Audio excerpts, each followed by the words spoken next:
ባሌ በ50 ብር ሸጠኝ። እውነተኛ የህይወት ታሪክ። ደራሲ ወንድማገኝ ለማ። ተራኪ ኢናያ። ለቻናላችን አዲስ ከሆናችሁ ላይክ፣ ሼር፣ ሰብስክራይብ በማድረግ ስራዎቻችንን ያበረታቱ። እየተከታተላችሁን ስለሆነ ከልብ እናመሰግናለን። አብራችሁን ቆዩ። ራሴን ላጠፋ ነው። በምጽፍበት ወቅት ላይ በሚሴጅ ራሄል የምትባል ልጅ በተደጋጋሚ ወንዴ ላገኝ እፈልጋለሁ እያለች ጨቀጭቃኝ ነበር። እኔም ጥያቄዋ ሲበረታብኝ እሺ ብዬ ስልኳን ተቀበልኳት። ደውዬላትም ባልደራስ በሚገኘው ኮንዶሚኒየም ቤቷ ቀጠሮ ይዘን ተገናኘን። ቤቷ እንደደረስኩ የሚያብለጨልጭ አረንጓዴ ድሪያዋን ለብሳ በግራ ጉንጯ ላይ ሚጢጥዬ ተርዜና ይዛ ነበር። ሰላም ብያት ወደ ውስጥ ስገባ በሺሻ ጭስ ታውዷል። አረቢያ መጅሊሷ ላይ ደም የመሰለ ቃሙን የሚል ጫት ተቀምጧል። ቤቷ ብዙም ኮተት ያልበዛው ቀለል ያለ ነው። በየግድግዳው፣ በየመደርደሪያው፣ በየፍሬሙ ላይ ድንቡሽቡሽ ያለ ህፃን ልጅ ፎቶ ተሰቅሏል። ሪች ልጅሽ ነው? አዎ፣ ከአንድ ወር በኋላ 10 ዓመት ይሞላዋል። ቆንጅዬ ነው አይደል? አዎ፣ በጣም ያምራል አልኳት። እውነት ለመናገር ልጁ ስዕል እንጂ ሰው አይመስልም።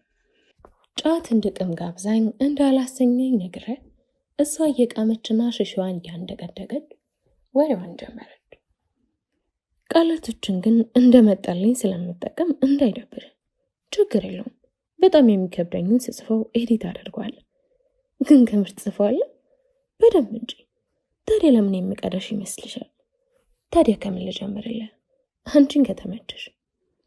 ትንሽ ሺሻዋን እየሳበች አሰብ ባደረገችና ተወልጄ ያደግኩት እዚሁ አዲስ አበባ አትክልት ተራ ገንዳ ስር ነው። እናቴን አላውቃትም። ለነገሩ እንዳውቃትም አልፈልግም። ምክንያቱም 9 ወር ሙሉ ያረገዘችኝ ልጇን ከማህፀኗ ሲወጣ ልክ እንዳላስፈላጊ ቆሻሻቋ፣ ልክ እንደ ሽንቷ እንዳክቷ አይሆኑ ቦታን ይጣለችኝ። እኔን የማሳደግ አቅሙ ባይኖራት እንኳን ምን አለ መንደር ውስጥ ብትጥለኝ ወይ ወዲያውኑ አፍና ብትገድለኝ ይሻለኝ ነበር ገንዳ ውስጥ ከምትጥለኝ። ታዲያ እችን የሰይጣን ሙሽራ የሆነች ጨካኝ እናት ተብዬዋን ባውቃት ምን ታደርግልኛለች? አባቴን ግን አውቀዋለሁ። ማለቴ እሱ ነው አባትሽ ነኝ ስላለኝ ነው እንጂ እኔ እንኳን ምንም ማረጋገጥ የለኝም። የኔ ቢጤ ነው። ኧረ ምን የኔ ቢጤ፣ ለማኝ ነው። እሱ ለማኝ ነው። አዎ ለማኝ ነው። እኔ ደግሞ ለማኝ ነኝ። የማላውቃት እናቴን ብጠላትም የአባቴን ያህል ግን አይሆንም። እሱ ማለት ፈጣሪ ከጭቃ ጠፍጥፎት ሊሰራው አስቦ ገና ጭቃ እያለ ሁኔታው አላምር ስላለው እስትንፋሱን እፍ ሳይልበት ረስቶት ገምቶ ሽቶ ከሚሊዮን ዓመታት በኋላ በዳርዊን የኢቮሉሽን ቲዮሪ ወደ አባትነት የተቀየረ ነው። እኔንም የአብራኩ ክፋይ ትል አድርጎ ራሱ የፈጠረኝ ነኝ። እሱ ሸንቶኛል ብዬ እንጂ ወልዶኛል ብዬ ለአንዲት ሰከንድ ማስቤ አላውቅም። ምክንያቱም እኔ ማለት ለሱ በመንግስቱ ኃይለማርያም ስም እንደሚለምንበት ቆማጣ እግሩ ታክሲ የማይከፍልብኝ የገቢ ምንጩ ነበርኩና ገና በ5 እና በ6 ዓመቴ ለሌሊት 10 ሰዓት እየቀሰቀሰኝ አትክልት ስራ ከሚወጡ ነጋዴዎች እንድሰርቅ ይልከኝ ነበር። እንድለምንም ያደርገኝ ነበር። ለእግሬ ጫማ ሀፍረቴ መሸፈኛ ቀሚስ ሳይገዛልኝ ለዓመታት አንድ ቲሸርት ብቻ እየለበስኩ የምለምነውን እየተቀበለኝ በባርነት ከስቶኛል። አንዳንዴ መርካቶ እዛ ሞጣ ሰፈር ጠላውን ሲለጋ አምሽቶ መጥቶ ሲደበድበኝ ካመሸ እንቅልፍ አምሽቼ ስለምተኛ ለሊት ሲቀሰቅሰኝ ቶሎ ካልነቃሁለት ገላይን በሲጋራ እየለኮሰ ይቀሰቅሰኝ ነበር። ጀርባ ላይ ያሉትን ብዙ ጠባሳዎች አሳይተኛለች። የሚገርምህ ነገር የጭካኔው ጭካኔ በየካፌው፣ በየታክሲው፣ በየሱቁ እየለመንኩ የሸቀልኳትን ሳንቲም ሁሉንም ወስዶብኝ እንኳን ልጄ ይሽን ሽልጦ ቢባት ብሎ ስሙን አይሰጠኝም ነበር። በዚህም የተነሳ ሁሉ ጊዜ ረሃብ ስለሚጠናብኝ እዛች የተወለድኩባት አትክልት ተራ ገንዳ ላይ የተጣሉትን ማርች ሙዞች፣ የተበላሹትን አቮካዶች፣ የፈራረጡ ፓፓያዎች ከዝንቦች ጋር እየተሻማው ነበር ከርሴን የመሞላው። አንዳንድ የፊቴን አጥንት መቅጠጥ የሰውነቴን ከሲታነት ያዩ ሰዎች የሚበሉትን ምግብ በፌስታል አድርገው ሲሰጡኝ እሱ ከኔ ምንም ሰርቀሽ እንዳትበይ ስላለኝ እስኪመጣ ምንም ሳልቀምስ በምግቡ ሽታ ብቻ በረሃብ ሰክሬ ይጠብቀዋል። ታዲያስ ልክ እንደመጣ ክራንቹን በግንዱ ተደግፎ ምግቡን መንጭቆ ብቻውን መብላት ይጀምራል። እኔ አሁን ቢለኛል በዛ ጥቁር ጥፍር ቀለም የተቀባ በሚመስለው ቆሻሻ እጁ ያጎርሰኛል ብዬ ስጠብቅ ቡዳ ምን አባሽ ተፈጭብኛለሽ? ሂሽ ጥፊ ከፊት ለፊቴ ብሎ በወጥጆ አይኔን በጥፊ ይለኛል። በረሃብ ብዛት ጉልበቴ ስለመነመነ በክራንች የጠነከረ የእጁ ሙት መቋቋም ስለማይገጠኝ ዞርብኝ ፊቱ ፍንጭር ይላል። እሱ ምንም ሳይመስለው አራዳ ጊዮርጊስ አጥር ስር ካለው የላስቲክ ዳሳችን ውስጥ እየጎተተ አውጥቶ ይወረውረኛል። ሁልጊዜም እሱ እንዴት ሲበድለኝ አጥሩን ተንተርሽ የማድረው ሰማዕቱ ጊዮርጊስ ዝም ብሎ ይህን ሁሉ ግፍ ማየቱ ይገርመኝ ነበር። ታዲያ አንዳንዴ ሲከፋኝ ላለቅስ ቤተ ክርስቲያኑ ግቢ ውስጥ ገብቼ የጊዮርጊስን ምስል ሳይ ልክ በጣም የከፋኝ ቀን ሰማዕቱ የላስቲክ ቤታችን ውስጥ ከፈረሱ ወርዶ ይመጣና ምስሉ ላይ እንደሚወጋ ወሬ አባቴ ነው ራሄልን ለምን ትመታታለህ ብሎ በጣም ተቆጥቶ በራሱ ግራንች ወቅቶ ይገለልኛል እያልኩ በቆሜ ለዓመታት ቃዥ ነበር። ታዲያ አለ አንድ ቀን ገላይ ቆሽሾ ጭቅቅቱ ሊቆራርጠኝ ሲደርስ ጸጉሬን ቀምሎና ቀጭሞ ሌሎች የኔ ቢጤ ልጆች ሳይቀር እስኪጠየፉኝ ድረስ ገምቼ ስለነበር ለመተጣጣብ ወደ ራስ መኮንን ወንዝ ወረድኩ። ትዝ ይለኛል በልጅነት ስሜት ራቁቴን ሆኜ እየተንቦራደርኩ ሳለ ከፊት ለፊቴ ከነበረ ጢሻ ውስጥ የተቋጠረ ጥቁር ፌስታል አይቼ ሌሎች የጎዳና ልጆች ሊበሉት ደብቀው ያስቀመጡትን ቡሌ መስሎ እየተንገበገብኩ ልብሴን እንኳን ሳላደርግ ወደ ላስቲክ ሮጥኩ። ምራጤን እየዋጥኩኝ በችኮላ ላስቲኩን ስቀደው አይኔ በሚያየው ነገር ፌንት ልሰራ ምንም አልቀረኝም። ያቺ ልጅነት ሚጢጧ ልቤ ግራ በመጋባት ልትፈነዳ ደረሰች። የማየውን ነገር ማመን ስላልቻልኩኝ አይኔን በደንብ በልቅጬ ደግሜ ስመለከተው ይባስ አስደነገጠኝ።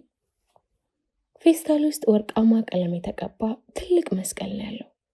እጅ እየተንቀጠቀጠ አንስቼው ተሳለምኩና ልወስደው አልወሰደው ብዬ ጥቂት ከራሴ ጋር ተወዛገቡ። ለማንኛውም እዚህ ቆሻሻ ቦታ ላይ ከሚቀመጥ ለአባዬ ልስጠውና ለቄሶች ይስጣቸው ብዬ ያች አዳፋ ቲሸርት ለብሼ መስቀሉን በላስቲኩ በደንብ ሸፋፍኝ እሱ ወደሚለምንበት ቅዱስ ጊዮርጊስ ቤተክርስቲያን ሄድኩ።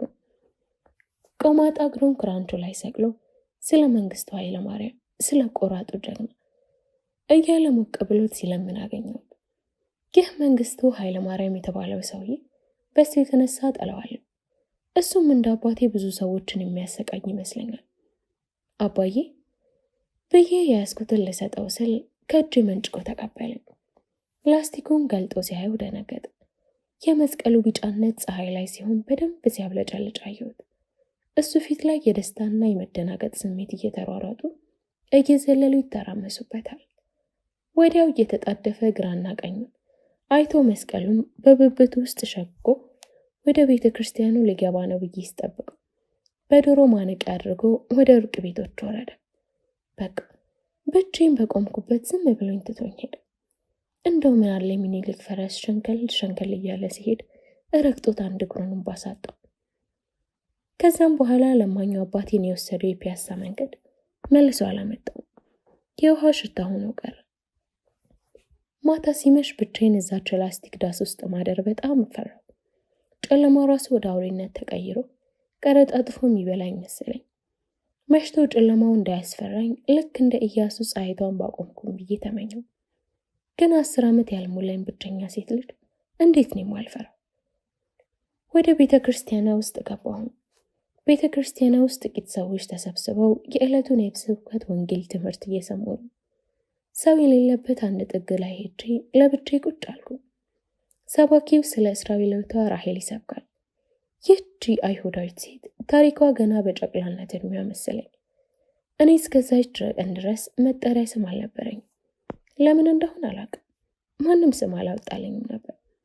እኔም ስም አልባ በመሆኔ ተከፍቼ አላውቅም። ዛሬ ግን ያቺ በፈርዖን ወታደሮች ተገዳ ልጆቿን ከፒራሚድ መስቀያ ጭቃ ጋር ያቦካቸው ምስኪን ሴት እንደ ራሴ ቆጥሬ ስሜን ራሄል አልኩት። እናቴ ማለት ጭቃ ውስጥ ሕፃኖች እንዲጣሉ የፈረዱት የፈርዖን ወታደሮች ናት። አባቴ ደግሞ ጭቃው ነው። ልጅነቴን፣ ደሜን፣ ውበቴን የመጠጠብኝ። እዚች ዓለም ላይ ብቸኛ ፍጡር ስለሆንኩኝ እስከ ዘር ማንዘሬ ድረስ ራሄል ራሄል ራሄል አልኩት። አባቴም አያቴም ቅድመ አያቴም ለራሴው ራሴ ነኝ። ከዚህ የቅዠት ዓለም ጽነቃ ፀሐይና ቤተ ክርስቲያኗ ውስጥ ያሉ ሰዎች ወደ ጎጇቸው ገብተዋል። ብቸኛዋ ጨረቃና ብቸኛዋ እኔ ምድር ላይ የቀረን መሰለኝ። ቤት ውስጥ መግባት ፈራው፣ በጣም ፈራሁ። ሚጢጥዬ እግሮቼ እየተንቀጠቀጡ እስኪሰበሩ ድረስ ውስጥ ሳልገባ ቆምኩ። አካባቢው ላይ ጆሮን የሚኮረኩር የእንቁራሪቶች ድምፅ ጎልቶ ይሰማል። ሰማዩ በመብረቅ እንደተገረፈ ያጉረመርማል። አፍታም ሳይቆይ በረዶ የቀላቀለ ዝናብ መዝነብ ሲጀምር ወደ ላስቲኳ ቤቴ ውስጥ ዘለዬ ገባሁኝ። ብቸኝነቱን፣ ረሃቡ፣ ዝናቡ ሲደማመርብኝ ፍርሃት አንገቴ ድረስ ተናነቀኝ። ፍቅርና እንቅልፍ ሲወስዱ አይታወቁም እንዲሉ መች እንደተኛው ሳላቅ ለሽ አልኩኝ። ጠዋት ስነቃ ወገቤን አንድ እጅ አቅፎኝ ከተኛሁበት በድንጋጤ ተስፈንጥሬ ተነሳሁ። ስነሳ ከጎኔ አንዲት ልጅ ተኝታለች። መደንገጤን ስታይ ብርግግ ብላ ከተኛችበት ተነሳች። ልጅቷን ከዚህ በፊት አይቻት አላቅም። ቅንድቧ መላጣ ሆኖ ወደ ላይ ወደ ግንባሯ በወፍራም ኩል ተኩላለች። ፀጉሯን በዊግ ቁጥጥር ተሰርታ በላምባዲን አስረዋለች። አይኖቿን የተኳለችው ኩል ቀልጦ በአይኗ ጥግ ላይ ግግር ብሏል። የሆነ ፍሊት ፍሊት የሚሸት ድሯን ተቀብታለች። ሚኒስከርት የሚመስል ግን ራሷ እንደቀደደች የሚያስታውቅ የጨርቅ ቀሚስ አርጋለች። ሚጣዬ አይዞሽ አትደንግጭ ብላ ልታረጋጋኝ ሞከረች። ቆይ እንጂ ማነሽ? ለምንድን የመጣሽው? ለምን አብረሽኝ አደርሽ? እኔ ስለፈለፍ ዝም ብላ ታይን ጀመር። እየደጋገምኩ ስለማንነቷ ብጠይቃትም ልትነግረኝ ፈቃደኛ አልሆነችም። እኔም መለፍለፉ ሲደግመኝ የቆሪጥ እያየኋት ዝም አልኳት። የረሃብ ስሜት አናቴ ድረስ ወጥሮ ይዞኛል። ከብዙ የጸጥታ ደቂቆች በኋላ እርቦሻል አለችኝ። በጣም አልኳት። ከዛች ላስቲክ ቤት እጄን ይዛኝ ወጣች። እኔም እንደ አብርሃም በግ ዝም ብዬ ተከተልኳት። ዶሮ ማነቂያ ውስጥ የሚገኝ አንድ ሻይ ቤት ውስጥ ይዛኝ ገብታ 2 ፉል አዘዝን። በህይወቴ ለመጀመሪያ ጊዜ ልክ እንደ ማንኛውም ሰው ንጹህ ምግብ ዛሬ ልበላ ነው፣ ሊያውም ማንንም ሳለምን በክብር ተጋብዤ። ሚጢጥየዋ ልቤ ውስጥ የመሞላቀቅ የመጉራራት ስሜት እየተሰማኝ ነው። ልክ ምግቡ ሲቀርብ ሁሉንም ነገር ረስቼ የሴት በማይመስል አበላል የቀረበልኝን ፉል በ2 ዳቦ መጥበሻውን ጥርግርግ አድርጌ በላው። ረሃብ ክፉ ነው። ክብርና ኩራትህ ያስተውሃል፣ ያስገምትሃል፣ ያስንቅሃል። ምግቡን በልተን ከጨረስን በኋላ ወዴት እንደምንሄድ ጠየቀችኝ። የትም መሄጃ እንደሌለኝ ስነግራት በቃ እኔም ብቻዬን ከምድር አብረን ለምን አንውልም ብላኝ ወደ ሲኒማ ኢትዮጵያ ይዛኝ ሄደች። ሲኒማ ኢትዮጵያ ግድግዳ ላይ አሁን በትክክል ስሙን የማያስታውሰው የህንድ ፊልም ፖስተር ተሰቅሏል። ይዛኝ ወደ ውስጥ ገባች። ለስላሳና ፈንዲሻ ገዛችልኝ። ይህች ልጅ ስሟን እንኳን ሳላውቀው በጣም ወደድኳት። ተወልጄ እስካደግ ድረስ ማንም ያልሰጠኝን ፍቅር እየሰጠችኝ ነው።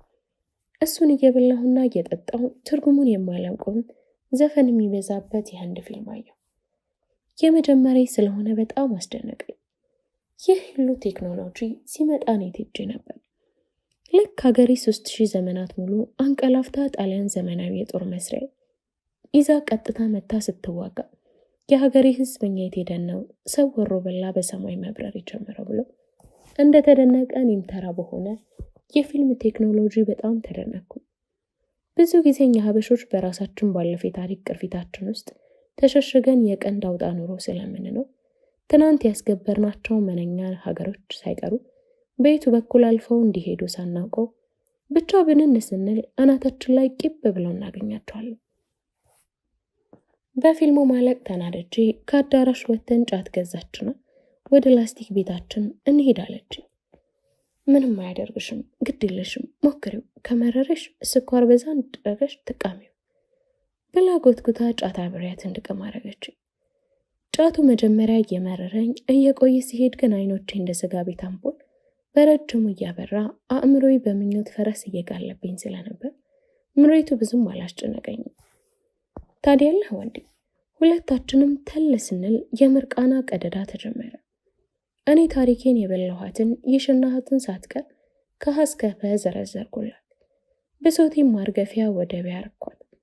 እስከ ዛሬ ብቻዬን ሲያስነባኝ የነበረው ብሶቴን ስተነፍስላት የአክሱም ሐውልትን ተሸክሜ ኖርኩ መስል ቅልል አለኝ። እሷም ብዙ የህይወት ታሪኳን ሳትነግረኝ እኔ ጋር እንዴት ልትመጣ እንደቻለች አጫወተች። ማታ ቢዝነስ ጠሮብኝ ማደሪያ ጥቼ ቤተክርስቲያን አጥር ስር ቁጭ ብዬ እያለ አንቺ ብቻሽን ቆመሽ ሳይሽ አብሬያት ባድር ምንም አትለኝም ብዬ ስላስብ አንቺ ስትገቢ ዝናብ መዝነብ ሲጀምር መጥቻ አጠገብሽ ተኛሁ። ህይወት እንዲህ እያለች መሽከርከሯን ቀጠለች። እኔም ብሶቴን ሁሉ ደንዝዤ ስለምረሳ በጫት ተከተልኩ። ከየትም ተሯሩጬ ቀፍ እያገኘኋትን ሳንቲም ያደሩ ጫቶችን በርካሽ እየገዛሁ ጥርሴ እርስ በርሱ እስኪፋጭ ድረስ አደቀው ጀመር። ተመሳሳይ ወፎች በተመሳሳይ ቦታ ይበራሉ እንደሚባል ሌሎች ብዙ ሱሰኛው ጓደኞችን አፈራው። የኔን ኤላስቲክ ቤቴን ቀውጢ መፈረሻ ቤት አረግነው። ከዛ ሱሴ በአንድ ስቴፕ ከፍ አለ። ማስቲሽ እየሳብኩ መጦስ ጀመር። የመኖር ዓላማዊ ሁሉ ሱሶችን ለማሟላት ብቻ ሆነ። ይቃማል፣ ጠጅ፣ አረቄ ተገዝቶ ምርቃና ይሰበራል። ይባስ ለመደንዘዝ ከተገኘ ጋንጃ፣ ካልተገኘ ደግሞ ማስቲሽ እየተሳበ ይጠውዛል። በቃ ምን አለፋ ከኖሩት በታች ከሞቱት በላይ የሆነ ኑሮ መኖር ጀመርኩ።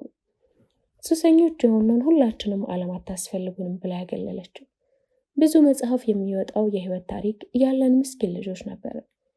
የሌሎችን አሰቃቂ ታሪክ ስሰማ የኔ በጣም ኢምንት ሆኖ ተሰማችኝ። እንደዛ ዓለም ገፍተራ የጎዳና ህይወት እንድኖር በፈረደችብኝ ልጆች ውስጥ የሚያስቀና መተሳሰብ፣ ፍቅር ነበር። ማታ ሁላችንም ገብቶልን ስንተኛ ተለቅ የሚሉት የተኛው መስሏቸው አጠገቤ ወሲብ ሲፈጽሙ፣ እኔ ግን ገና ፈላናት ብለው ስለሚያዝኑልኝ ጫፊን አይነኩብኝ ነበር። ወንዴ የማልዋሻህ ነገር ግን ሴቶቹ እያቃሰቱ አጠገቤ ሲደሰቱ ሳይ ምን አለ እኔንም ባደረጉኝ እያልኩኝ እመኝ ነበር። ብላኝ እያፈራች ሳቀች። ስትስቅ መንጋጋዋ ላይ የቦካው ጫት አረንጓዴ ድፍድፍ መስሎ ይታያል። ታዲያለህ ወንድዬ፣ እንዲህ ቋሚ አድቃቂ በነበርኩበት ሰዓት ያቺ ጫት የከተበችኝ ልጅ ስሟ መዓዛ ነው። እሬት አንድ ነገር ልጠይቅሽ አትወሽኝ? አይ ማዕዚ፣ ከአንቺ የደበቅኩት ታሪክ የታለኝና ምን ደብቅሽ? ሴክስ አርገሽ ታውቂያለሽ ብላ ጠይቀችኝ። እህረን ያላውቅም አልኳት እያፈርኩ። ለምን? ጥያቄው ገረመኝ። ሆ እንዴት ለምን? በቃ አድርጌ ያላቅማ። እና ድንግልሽ? ባለማመን ጠየቀችኝ። አዎ እኔ አላምንሽም፣ ጊዮርጊስን ድንግል ነኝ። በጫት እንጨት እርድ ጠጥታ የበጨጨ የሚመስለው ጥርሷን እየጎረጎረች ጥቂት አሰብ ባረገችና እንግዲያውስ ማታ የሆነ ቦታ ወስድሻለሁ፣ ለምን የማሳይሽ ነገር ስላላለችኝ ሻወር ቤት ወስዳ ገሌና አጣጠበችኝ።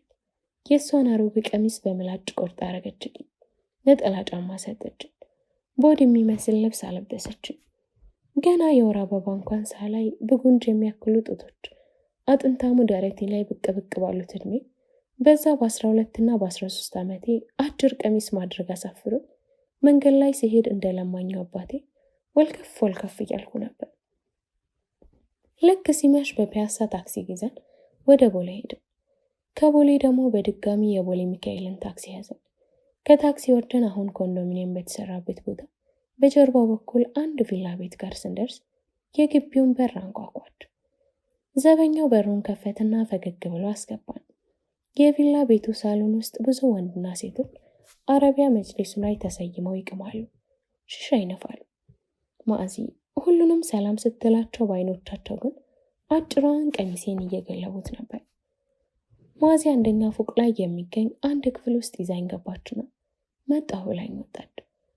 እኔ አልጋው ጠርዝ ላይ ተቀምጬ የቤቱን ውበት እያደነኩኝ ሳለ የክፍሉ በር ተከፈተ። አንዲት ዝርጥርጥ ያለች ቀይ ወፍራም ሴትዮ ጉንጯን በተርዚና ወጠራ ወደ ውስጥ ገባችና ከውስጥ በሩን ቀስ ብላ ቀረቀረችው።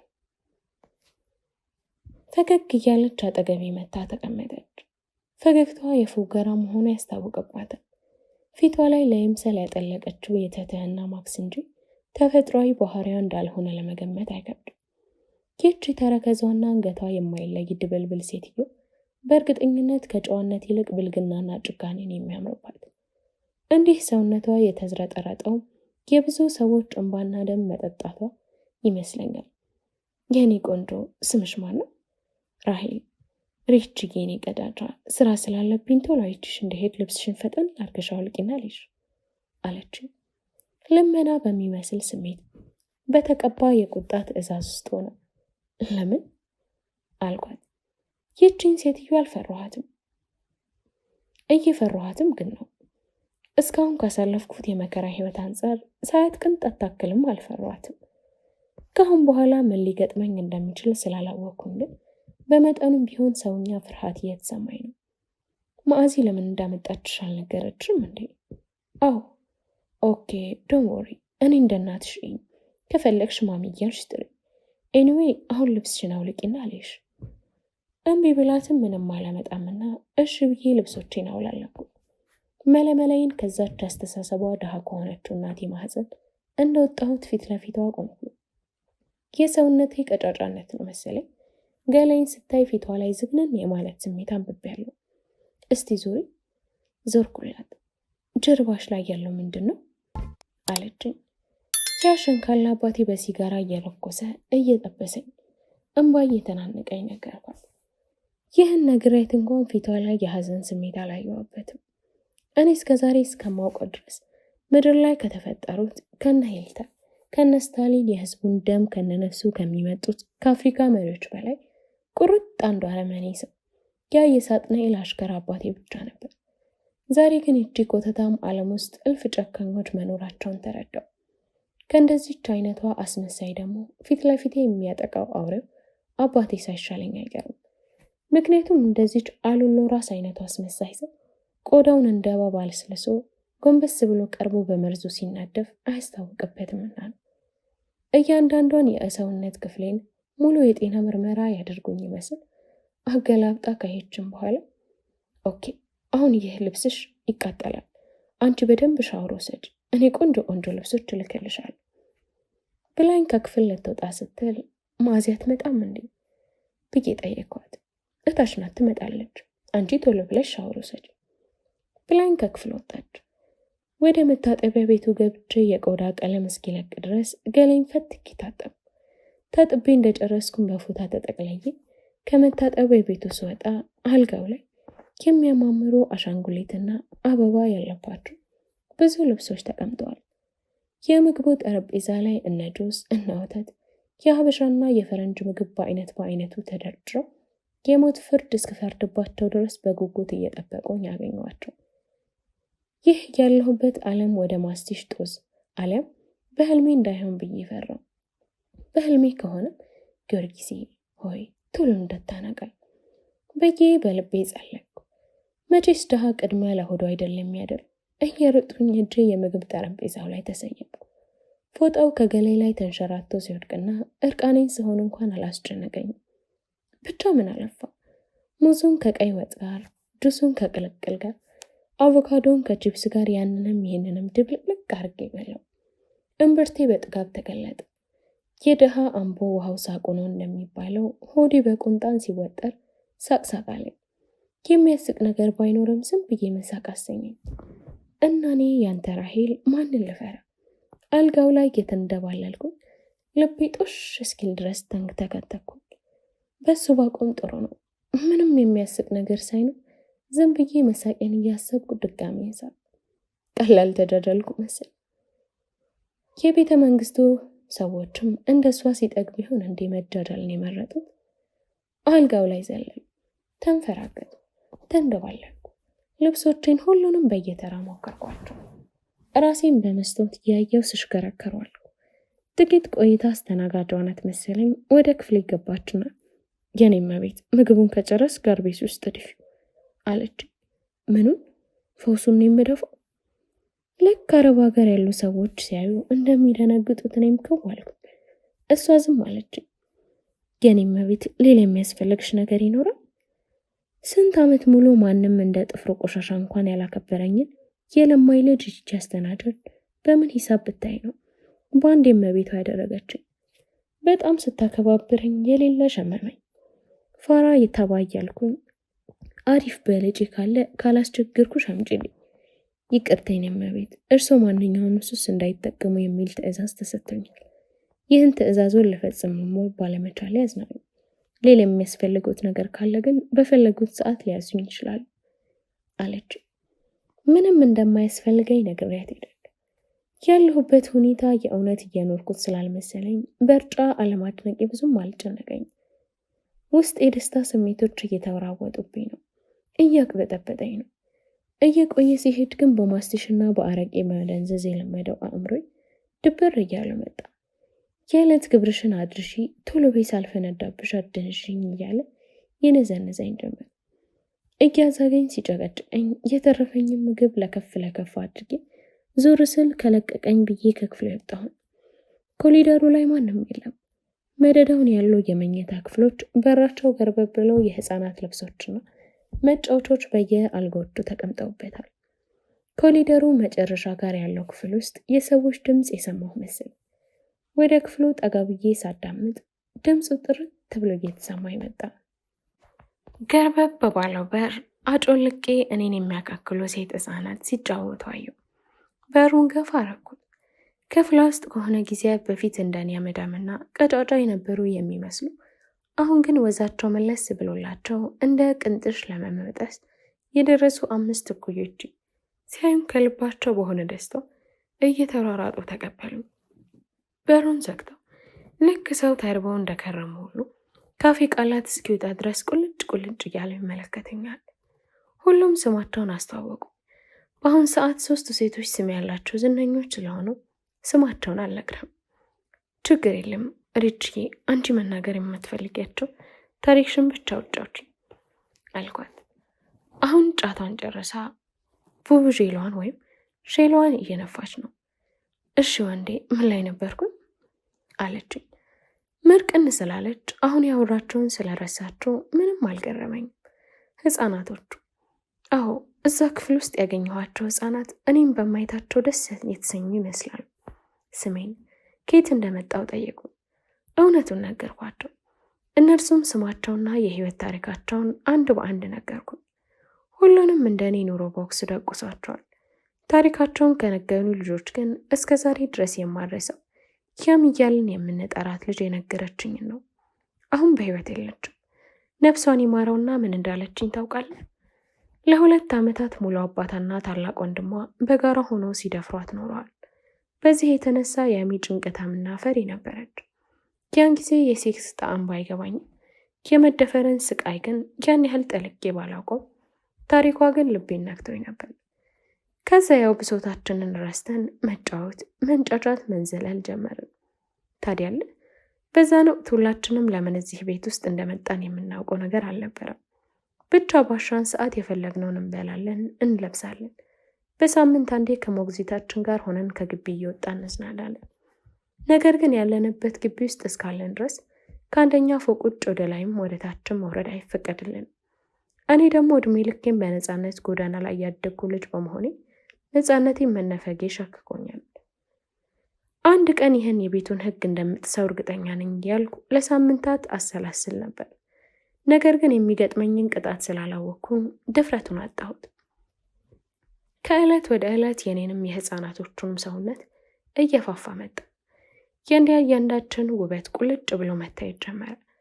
ውበታችን እንደ ሉባንጃ ጣን ለማንም መሽተት ሲጀምር ያች ድብልብል ሴትዮ ከሆነች ፓውደራም ሴትዮ ጋር መጣችና ከነገ ጀምሮ የዳንስ ትሬኒንግ ትጀምራላችሁ፣ አሰልጣኛችሁ ደግሞ እሷ ናት አለችን።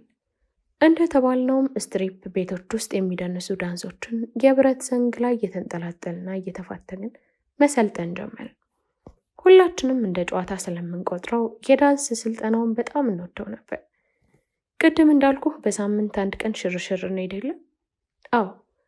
ታዲያለህ አንድ እሑድ ቀን ከሞግዚታችን ጋር ሆነን አንበሳ ግቢ ግምታም የሆኑ አንበሶችን በአይናችንም በአፍንጫችንም ጎብትተን ስንመጣ ልክ ቅድስት ማርያም ጋር ስንደርስ መኪናችን ትራፊክ አስቆመ። ማርያምን ልሳለም ዞር ስል ያ ሸንካላ አባቴ እግሩን ክራንች ላይ ሰቅሎ ሲለምን አየሁት። ሰውነቴን በሙሉ ነዛዘረኝ። ሳላስበው እንዴ ብዬ ጮህኩ። ሞግዚታችን ምን እንደሆንኩ ጠየቀችኝ። ያ ብዬ ወደ አባቴ ጠቆምኩ። ሸንካላውን አባቴን አየችና ከንፈሯን እየመጠጠች ጋሽ ድንቁን ነው አለችኝ። ጊዮርጊስን የምልህ እንደዛች ቀን ድረስ የአባቴን ስሙን አላውቀውም ነበር።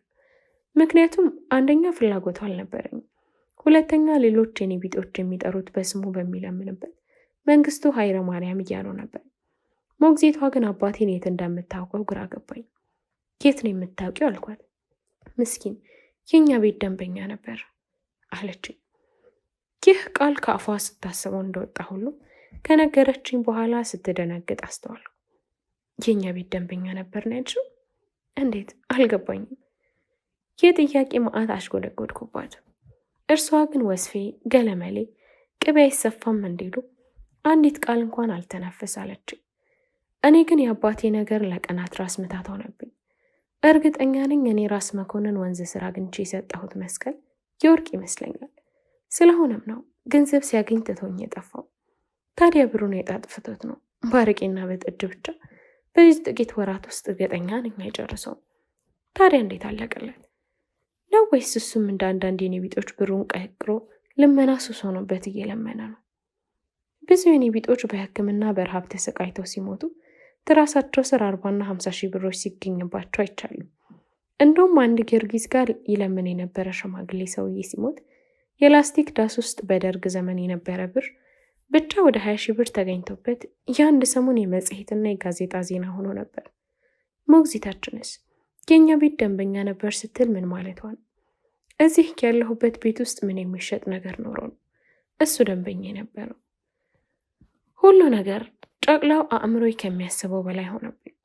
በውጥረት ልፈነዳ ደረስኩ። ለ2 ቀናት ያህል ከህፃናቶቹ ርቄ ብቻዬን ከክፍል ሳልወጣ አሳለፍኩ። ብቻዬን አንድ ክፍል ውስጥ ታሽጌ ስለሱ ማሰቤ እስክል ድረስ አሳበደኝ። ወንዴ ይህን ያህል ያሳሰበኝ አዝኜለት እንዳይመስል ስላልተበቀልኩት ነው። የስራውን ስላላገኘ ተበሳጭቼ ነው።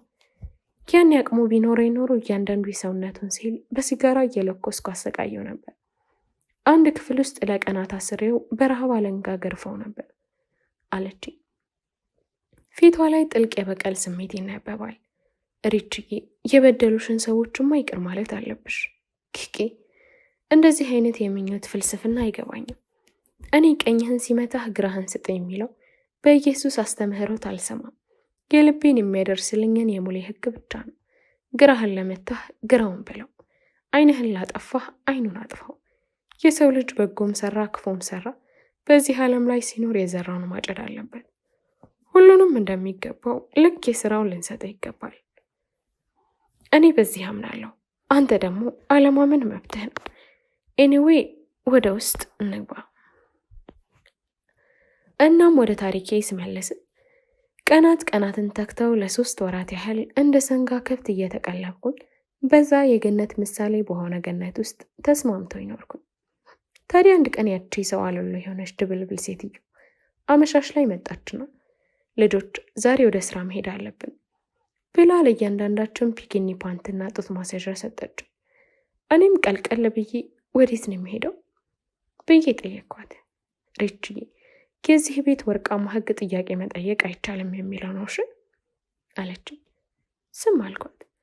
ለምን እንደሆነ ባላቅም መዓዛ ትዝ ብላኝ ስለሷ ለጠይቃት ብዬ ያለንበት ሙድ ጥሩ ስላልሆነ ተውኩት። ሁላችንም ጡት አልባው ደረታችን ላይ ጡት ማስያዣችንን አረግን። ገመድ የምታህል ፒኬናያችንን አጠለቅን። ከላዩ ላይ ረዘም ያለ ጥቁር ካፖርት ደረብንና መስታወቱ ጥቁር የሆነ ዶልፊን መኪና ውስጥ አስገብተው ጉዞ ጀመርን። እኛ 6ታችንም ሴት ህፃናት ከኋላ ተቀምጠናል። ሹፌሩና አንድ ፊቱን እንደ መርፌ ቀጠነ መነጽር ያረገ ሰውዬ ጋቢና ተቀምጧል። ሁለቱም እየተቀባበሉ ጋንጃ እየሳቡ ይጦዛሉ። ሁላችንም የሰዎቹ ሁኔታ ስላላማረን ልባችን ውስጥ ሚጢጥዬ ፍርሃት እየተጸነሰች ነው። ልክ መስቀል ፍላወር ጋር ስንደርስ አንድ ስም ያለው ትልቅ ክለብ በር ጋር መኪናዋ ቆመች። ሹፌሩና ፊቱ እንደ መርፌ የቀጠነው ሰውዬ 6ታችንም እያንጠለጠሉን በጓሮ በር አስገቡ። በክለቡ ጓሮ በኩል አንድ ሰፋ ያለ አዳራሽ ይገኛል። እዛ አዳራሽ ውስጥ ለሰዓታት እንድንቆይ ተደረግን። አዳራሹ የማየው ነገር እዚህ ምድር ላይ ያለው ሳይሆን ሲኦል ውስጥ ያለው እስኪመስለኝ ድረስ ዘገነነኝ። ዓይኔ በሚያየው ነገር አሽቀለቀለኝ፣ አጥወለወለኝ። የፍርሃት ጥፍሮች ሐሞቴ ድረስ ሰልበው ሲዋጥጡኝ ይሰማኛል። እዚህ የሲኦል ተምሳሌት በሆነ እሳት አልባ ቁመተ ረጅም አዳራሽ ውስጥ ወደ 20 የሚደርሱ ትንንሽ አልጋዎች በጎንና በጎን ተደርድረዋል። እያንዳንዱ አልጋ ላይ መሸፈኛ እንዲመስል ነው እንጂ ሁሉን ነገር ወለል አድርግ የሚያሳዩ መሐረም የሚያህሉ መጋረጆች ተሰቅለዋል። ሁሉም አልጋዎች ላይ ከኛ በ2 እና በ3 እድሜ የበለጡ ታዳጊ ሴቶች፣ ሁሉም የጦዙ ይመስለኛል። አምላክ እንደፈጠራቸው መለመላቸውን ተጋድመውና ተቀምጠው ቦዘዝ ባለው አይኖቻቸው እኛን ይመለከቱናል።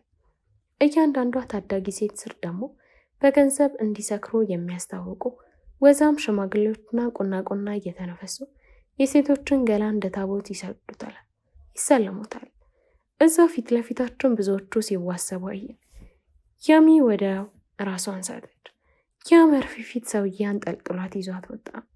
ሌሎቻችን በምናየው ነገር አፍረን አንገታችንን ስንደፋ ሾፌሩ በግዴታ ቀና እያደረገን እንድናይ ያስገድደን ነበር። የኛ ማየት ለምን እንዳስፈለገ በዛ ነው አልተገለጸልኝም ነበር። ለካ ከሰዓታት በኋላ ለተደገሰልን ልዩ ግብዣ እንድናደግ እንዳንረብሽ አእምሯችን እያለማመዱት ነው አለ አይደል? ወይንም ይሁን ተገደን ነገሮች አስቀድመን ከተላመድናቸው እንደ መጀመሪያው ያህል አያስደነግጥም።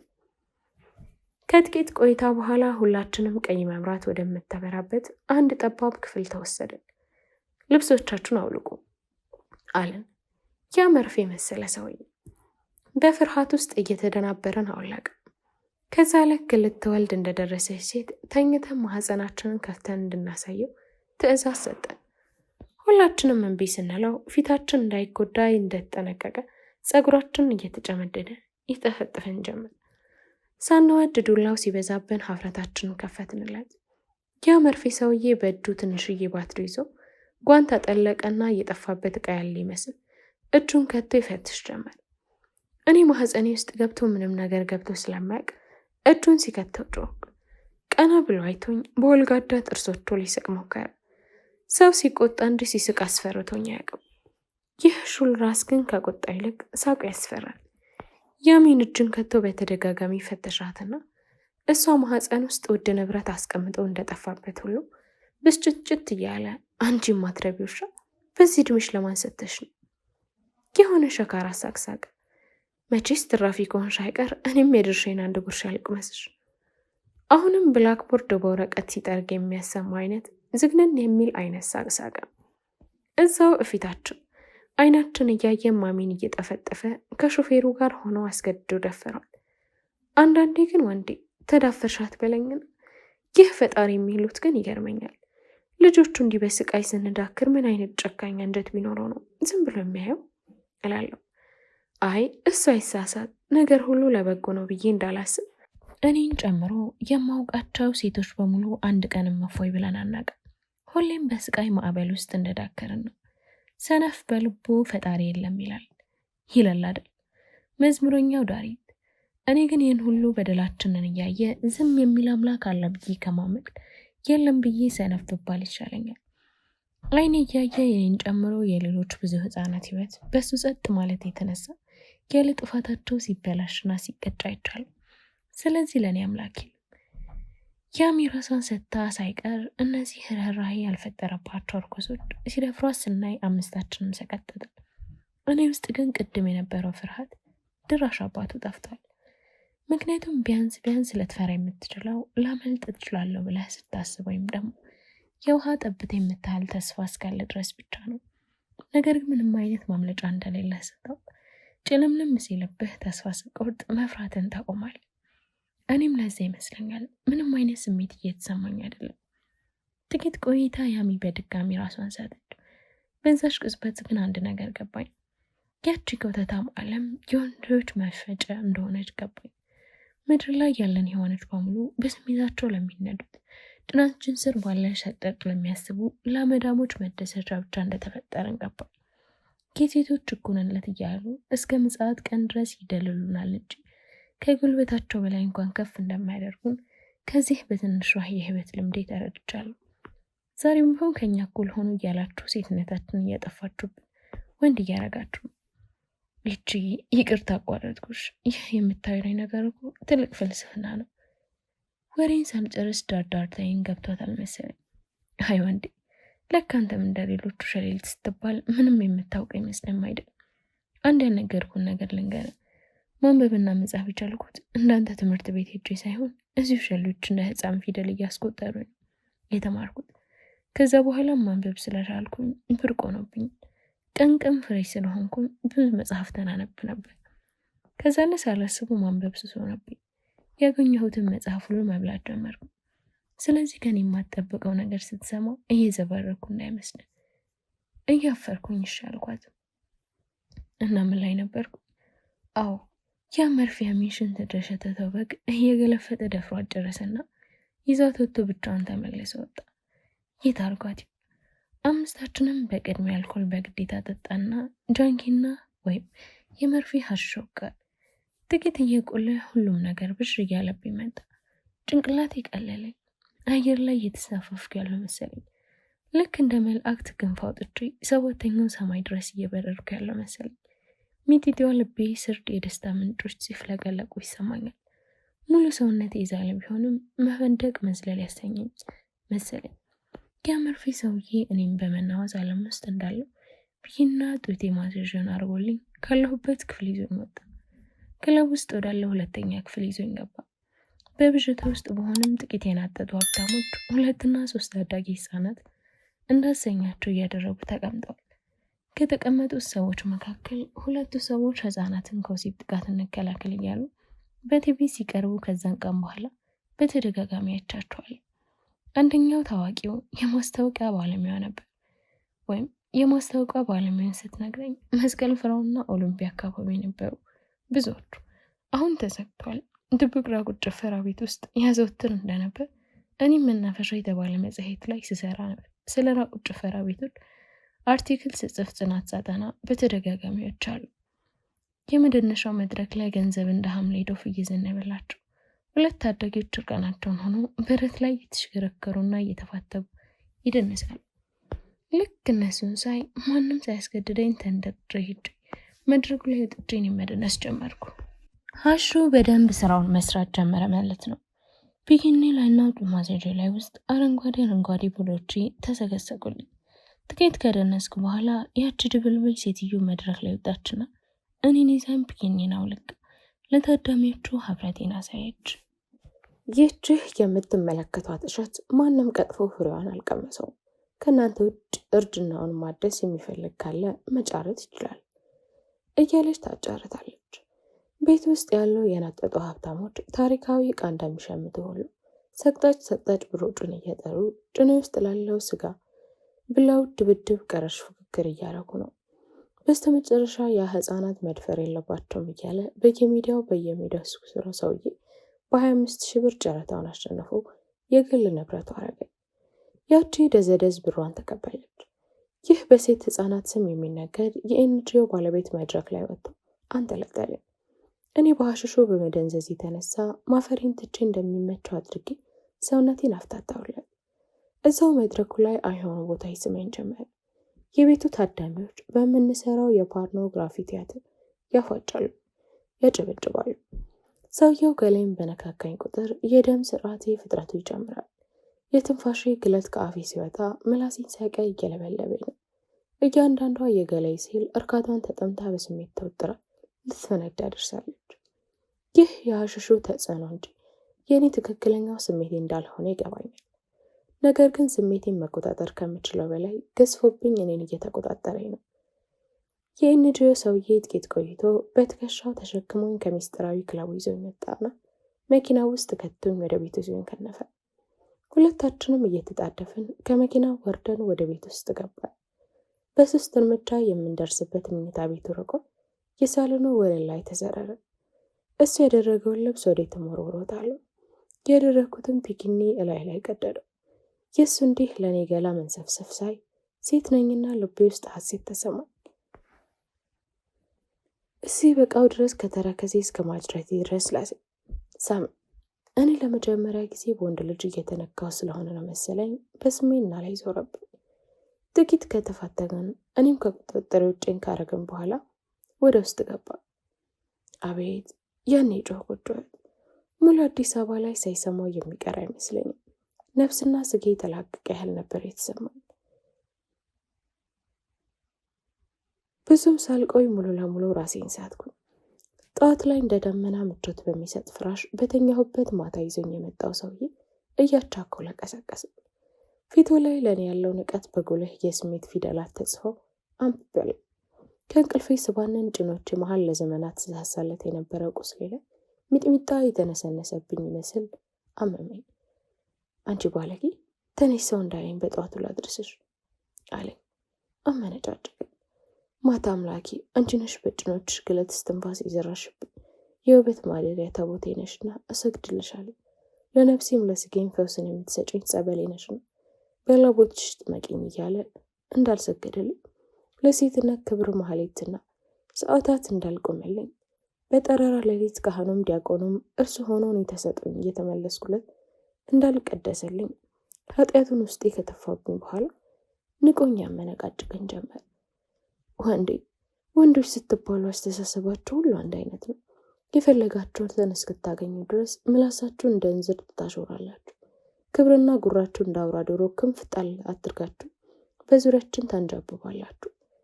ልክ አንድ ያግኝታችሁ ከተፋችሁልኝ በኋላ አንድ የቻይና ዕቃ ታራክሱናላችሁ። እናም ስታጣጥሉን እኛ ስጋ እንዳየ ውሻ ጌጣችሁ ስር እንድንከታላችሁ ትሸላችሁ። እኔ ግን ወንዶች እንደዛ እንዳያደርጉኝ ሸሌ በመሆኔ ተጠቅሜያለሁ። ወንዴ፣ ሸሌነት አንተም እንደሌሎቹ እንደ ርካሽ ስራ እንዳታየው፣ በጣም ክቡር የሆነ ጥበብ ነው።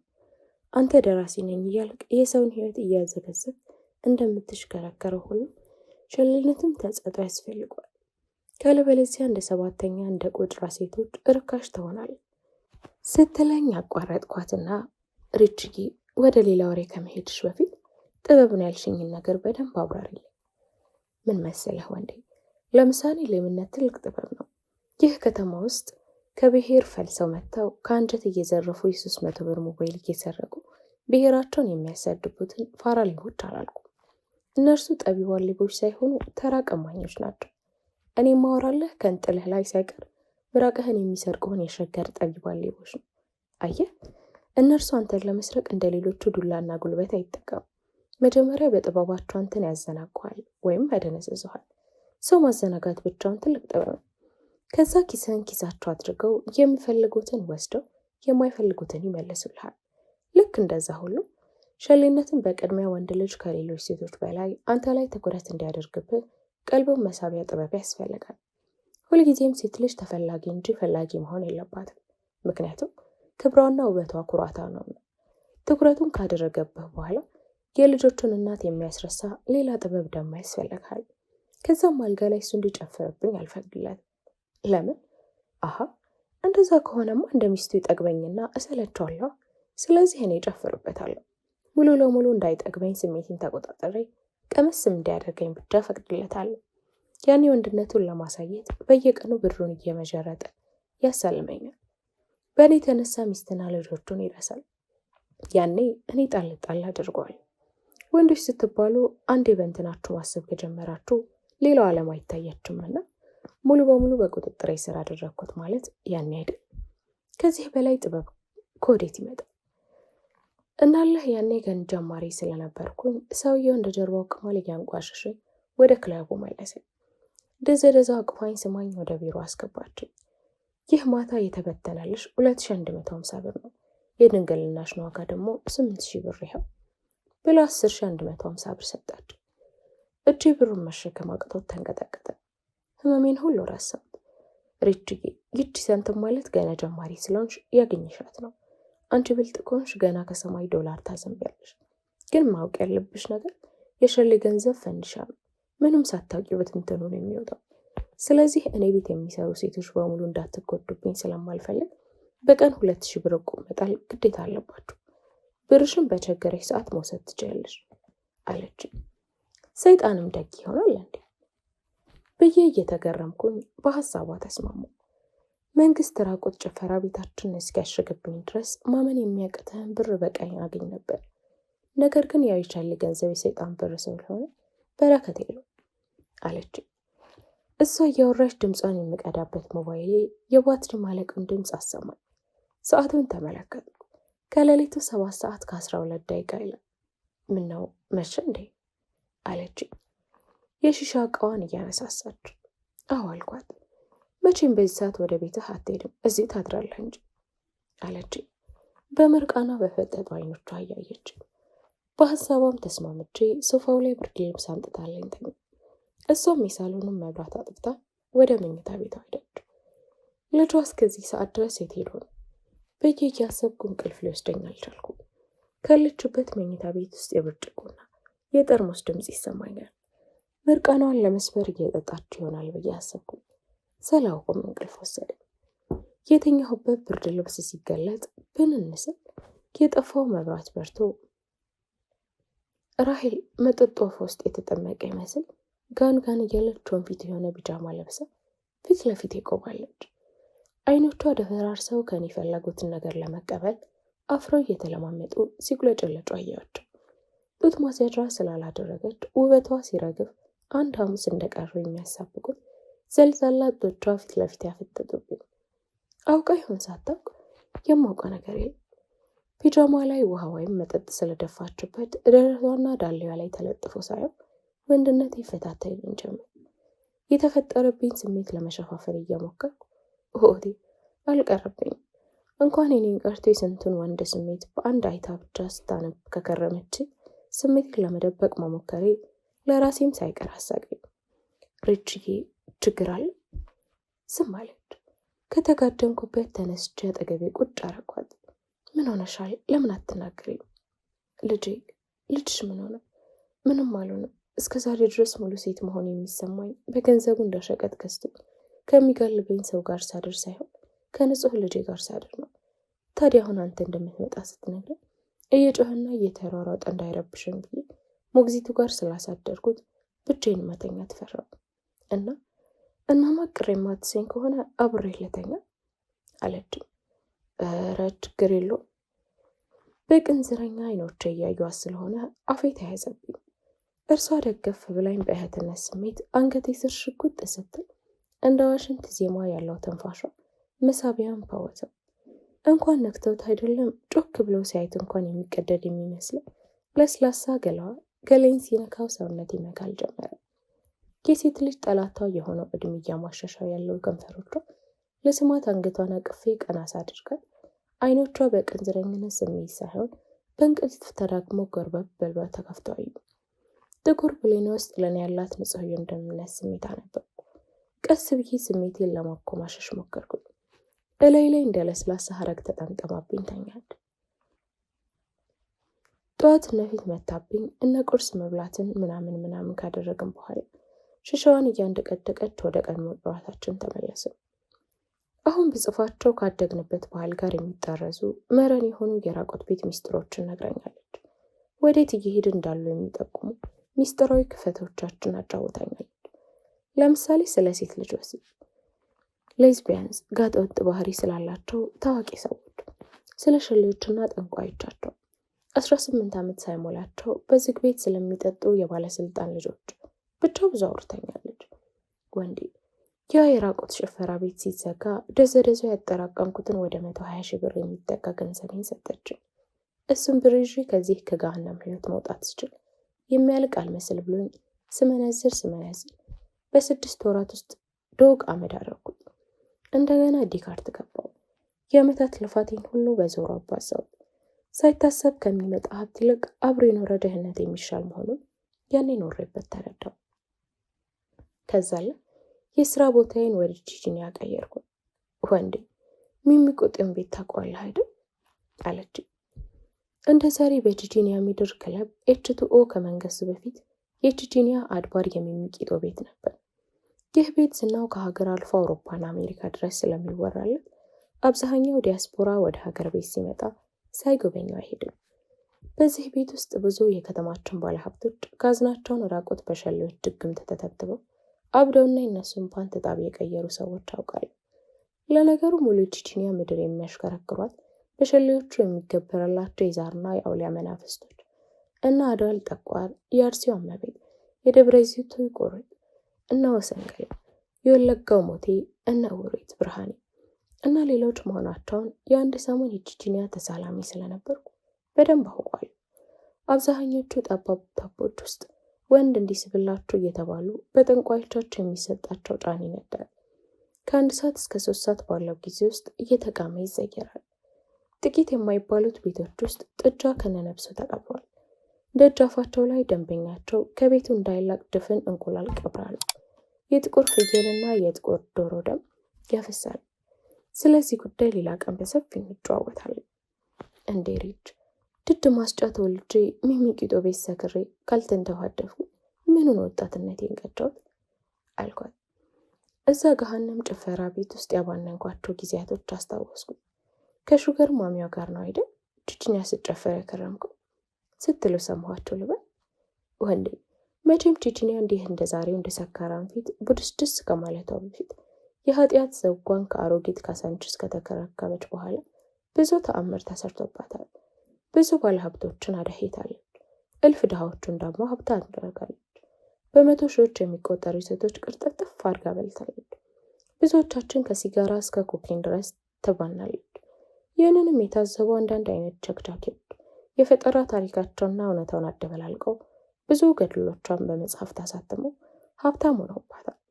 ስለ ሸሌ የተጻፉት መጽሐፍት በሙሉ የብዕራቸው አሞራ የሚያንዣብበው በዚች ቅዱስ ሚካኤል የጣለው ሳጥናኤል በታሰረባት በተአምረኛዋ ቺቺኛ በኩል።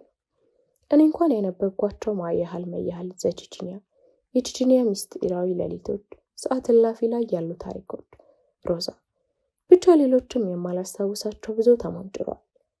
እናለህ እዚህ የሚቆጠው ቤት ገቢን እንደደዘደዟ ቤት ባይሆን እሱ የከፈተውን እሱ ሳይዘጋው አያድርም ነበር። እንግዲህ እዚህ ቤት ነው በ50 ብር የሸጠኝን ባሌን የተዋወቅኩት። እንዴ አልኳት። ለወሬ የቋመጡ ጆሮዎቼን ቀጥ አድርጌ የሚቆጠው ቤት ዓመት ከምናምን እንደሰራሁኝ አንድ ኤልያስ የሚባል በሶስት ሰውነቱ ያለቀ እንኳን ለብሱ ቀርቶ ቆዳው የሰፋው ረጅም ቀይ ቂጡ እንደ ጣውላ የተጠፈጠፈ ልጅ ቤቱ ደንበኛ መሆን ጀመር። ያን ቤት ከረገጠበት ቀን አንስቶ በመጣ ቁጥር ከኔ ውጭ ሌላ ሴት ጋር አይሄድም ነበር። ሁልጊዜም ልክ ወደ ውስጥ ሲገባ በጥናነት አይኖቹ እኔን ከዛ ሁሉ ከሰው ጫካ ውስጥ ፈልጎ ይመነጥረኝ። ጥግ ላይ ተቀምጦ ሜንቶን አዞ በሲጋራው ጭስ እየተጫወተ ፍሬ እስካሁን ድረስ ይጠብቀኝና ለአዳር በሀይሲ ታክሲ ውስጥ ወደ ቤቱ ይዞኝ ይሄዳል። ቤቱን ቤት ብዬ ለኔ ልጥራት እንጂ በጣም አስቂኝ ነበረች። መሬት ላይ ከተነጠፈችው አንዞላ ከምታህለው ፍራሽ ይልቅ እንደ ተራራ የተከመሩት የሲጋራ ቡሾች ፍራሽ ይመስላሉ። ሌላ ዕቃ ከተባለ አንድ ሽንት የሚሸት ሰባራ ማስታጠቢያ ያለ። ከዛ ውጭ እንደ ቄጤማ የጫት ገረባ ብዛት ተጎዝጉዟል። የራሱ ታክሲ ያለው ሰውዬ ቤቱ እንዲሁ ይሆናል ብሎ ማንም አይገምትም። ባለ አንድ መኝታ ኮንዶሚኒየም ቤት ውስጥ አንድ ፍራሽና ማስታጠቢያ ይዞ ቤት አለኝ ብሎ ማውራት ያሳፍር ይሆናል። እውነታው ግን ይህ ነበር። እቤቱ ከወሰደኝ በኋላ እንደ ሌሎች ወንዶች አያመነጫጭቀኝም። ልክ እንደ አዲስ ሙሽራ ይንከባከበኛል። ወደ ኦና ቤቱ እንደደረስን አንድ ስቲክ ጋንጃ ይስብና ሙድ ውስጥ ሆኖ ገላይን እንደ ሕፃን ልጅ ያጥበኛል። ወሲብ ማድረግ መፈለጌና አለመፈለጌን በጨዋ ቋንቋ ይጠይቀኛል። ጥቂት ቀናቶች እየፈገረኝ ከሆነኝ ብዬ ዛሬ ማረፍ ነው የሚፈልገው ስለው እንደ እህቱ ቅፍ አድርጎ ይተኛል። እኔ ብሩን እንጂ ሌላ ነገሬን ፈልጌ አልነበረም። እሱ ግን አሸነፈኝ። ይህችን ዓለም እዛ አትክልት ተራ ገንዳ ስር ታጥጌ ከተቀላቀልኩባት ዕለት አንስቶ ማንም ሰጥቶኝ የማያውቀውን እውነተኛ ፍቅር ሰጠኝ። እንደምታይኝ ከሆነ ቆንጆ አይደለም። ፉንጋ ከመባል ለጥቂት የተረፈ መልክን ያለኝ ትንሽ ሰውነቴ ሞላ ሞላ ያለ ስለሆነና በጭፈራ ቤት መብራት ሁሏም ሴት ቆንጆ ስለሆነች ያን ያምሩ ይሆን? በየቀን ቀን የሚይዘው ታክሲ ውስጥ ጋቢና ብሬ ተቀምጬ መዋል ጀመርኩ። እሱ እንደጠበቅኩት አመሉ እንደ ቂጣ ሊገለባበጥ አልቻለም። አንዴ ታዲያ እሱ ቤት እየቃመን ለምን እንዲህ እንደሚንሰፈሰፍልኝ ጠየቁት። ያው የሐዋሻ ወንዶች ስትባሉ ስትጠጡና ስትግሙ ፈላስፋ ያጫውታችኋል። እንዲህ አለ። ሰውን ለመጥላት እንጂ ለመውደድ ምን ምክንያት ያስፈልገዋል? ፈጣሪ ለምን እንዲህ እንደወደድኳት እርስ በርሳቸው ተዋደዱ አይደለም? ስለዚህ አንቺን ለመውደዴ የምደረድረው ምንም አይነት ምክንያት የለኝም።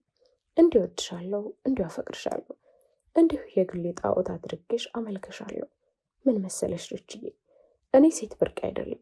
ኢትዮጵያ ውስጥ የታክሲ ሹፌሩና የቪዲዮ ቤት ባለቤት መሆን ትርፍ የሚሆነው እውነቱን ንገረኝ ካልሽኝ እንትን ብቻ ነው። በዚህ የተነሳ ብዙ ሴቶችን አውጥቻለሁ። እነርሱ ግን በልቤ ውስጥ ያንቺን የሩብ ቦታ አላገኙም።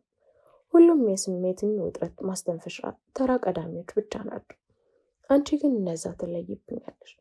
ለምን ብለሽ ብትጠይቂኝ መልስ ላልሰጥሽ እችል ይሆናል። ግን በቃ ለእኔ አንደኛዬ ነሽ አለኝ። ከልምዴ በመነሳት የወንዶችን ስሜት መረዳት አይከብደኝም። ወንድ ልጅ አይኖቹን ሳለ ማጅራቱን ብቻ ተመልክቼ እንደሚፎግረኝና እንደማይፎግረኝ በቀላሉ መለየት እችላለሁ። ኤልያስ ከልቡ እንዳለኝ የነፍሴ ጆሮ ሰምቶ አረጋግጦልኛል። እንዲህ እያልን ተላመድን፣ በደንብ ታወቅን። በፍቅር ወደ ላይ ጸባኦት ድረስ ከነፍን፣ ወደ ታችም እንጦሮጦስ ድረስ ዘልቀን በሲኦል የነበልባል ባህር ውስጥ ምስክር ሻያሻን እርስ በርሳችን ተጠማምቀን ከሰይጣን የፊት ጥርስ የተሰራ ቀለበት አጥልቆልን እኔም አጥልቄለት የቃል ኪዳናችንን 80 በዲያብሎስ ጭራ ማህተም አስመትተን አንድ አካል አንድ አምሳል ሆነን እሱ ጨርቁን ጥሎ ሊያብድልኝ ደረሰ።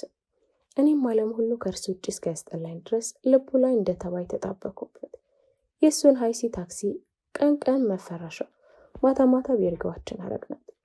እኔም አንገት ማስገቢያ ላመል ያህል 1-2 ሾርት ከሰራሁን ጉያው ስር ለመሸጉት ጎረምሳ የሚል ለእኔ ግን ከከርቤ በላይ ላፍንጭ መልካም መዓዛ የሚሆንልኝን ጠራን ለመታጥ ሌላ ቦታ ሰምቻቸው ፈገግ እንኳን ያስባሉኝን ቀልዶች እሱ ሲያወራው ስሰማ ግን ጥርሶቼ እስኪረግፉ ድረስ ለመሳቅ ስንቱን ወንድ በብልጠት ገመድ ጠልፌ ጣልኩት። ሴትዮ ከእሱ ጋር መጃጃል ለመላፋት በክብር ለመሳም ወዳለበት ቦታ እየበረርኩ ሄዳለሁ።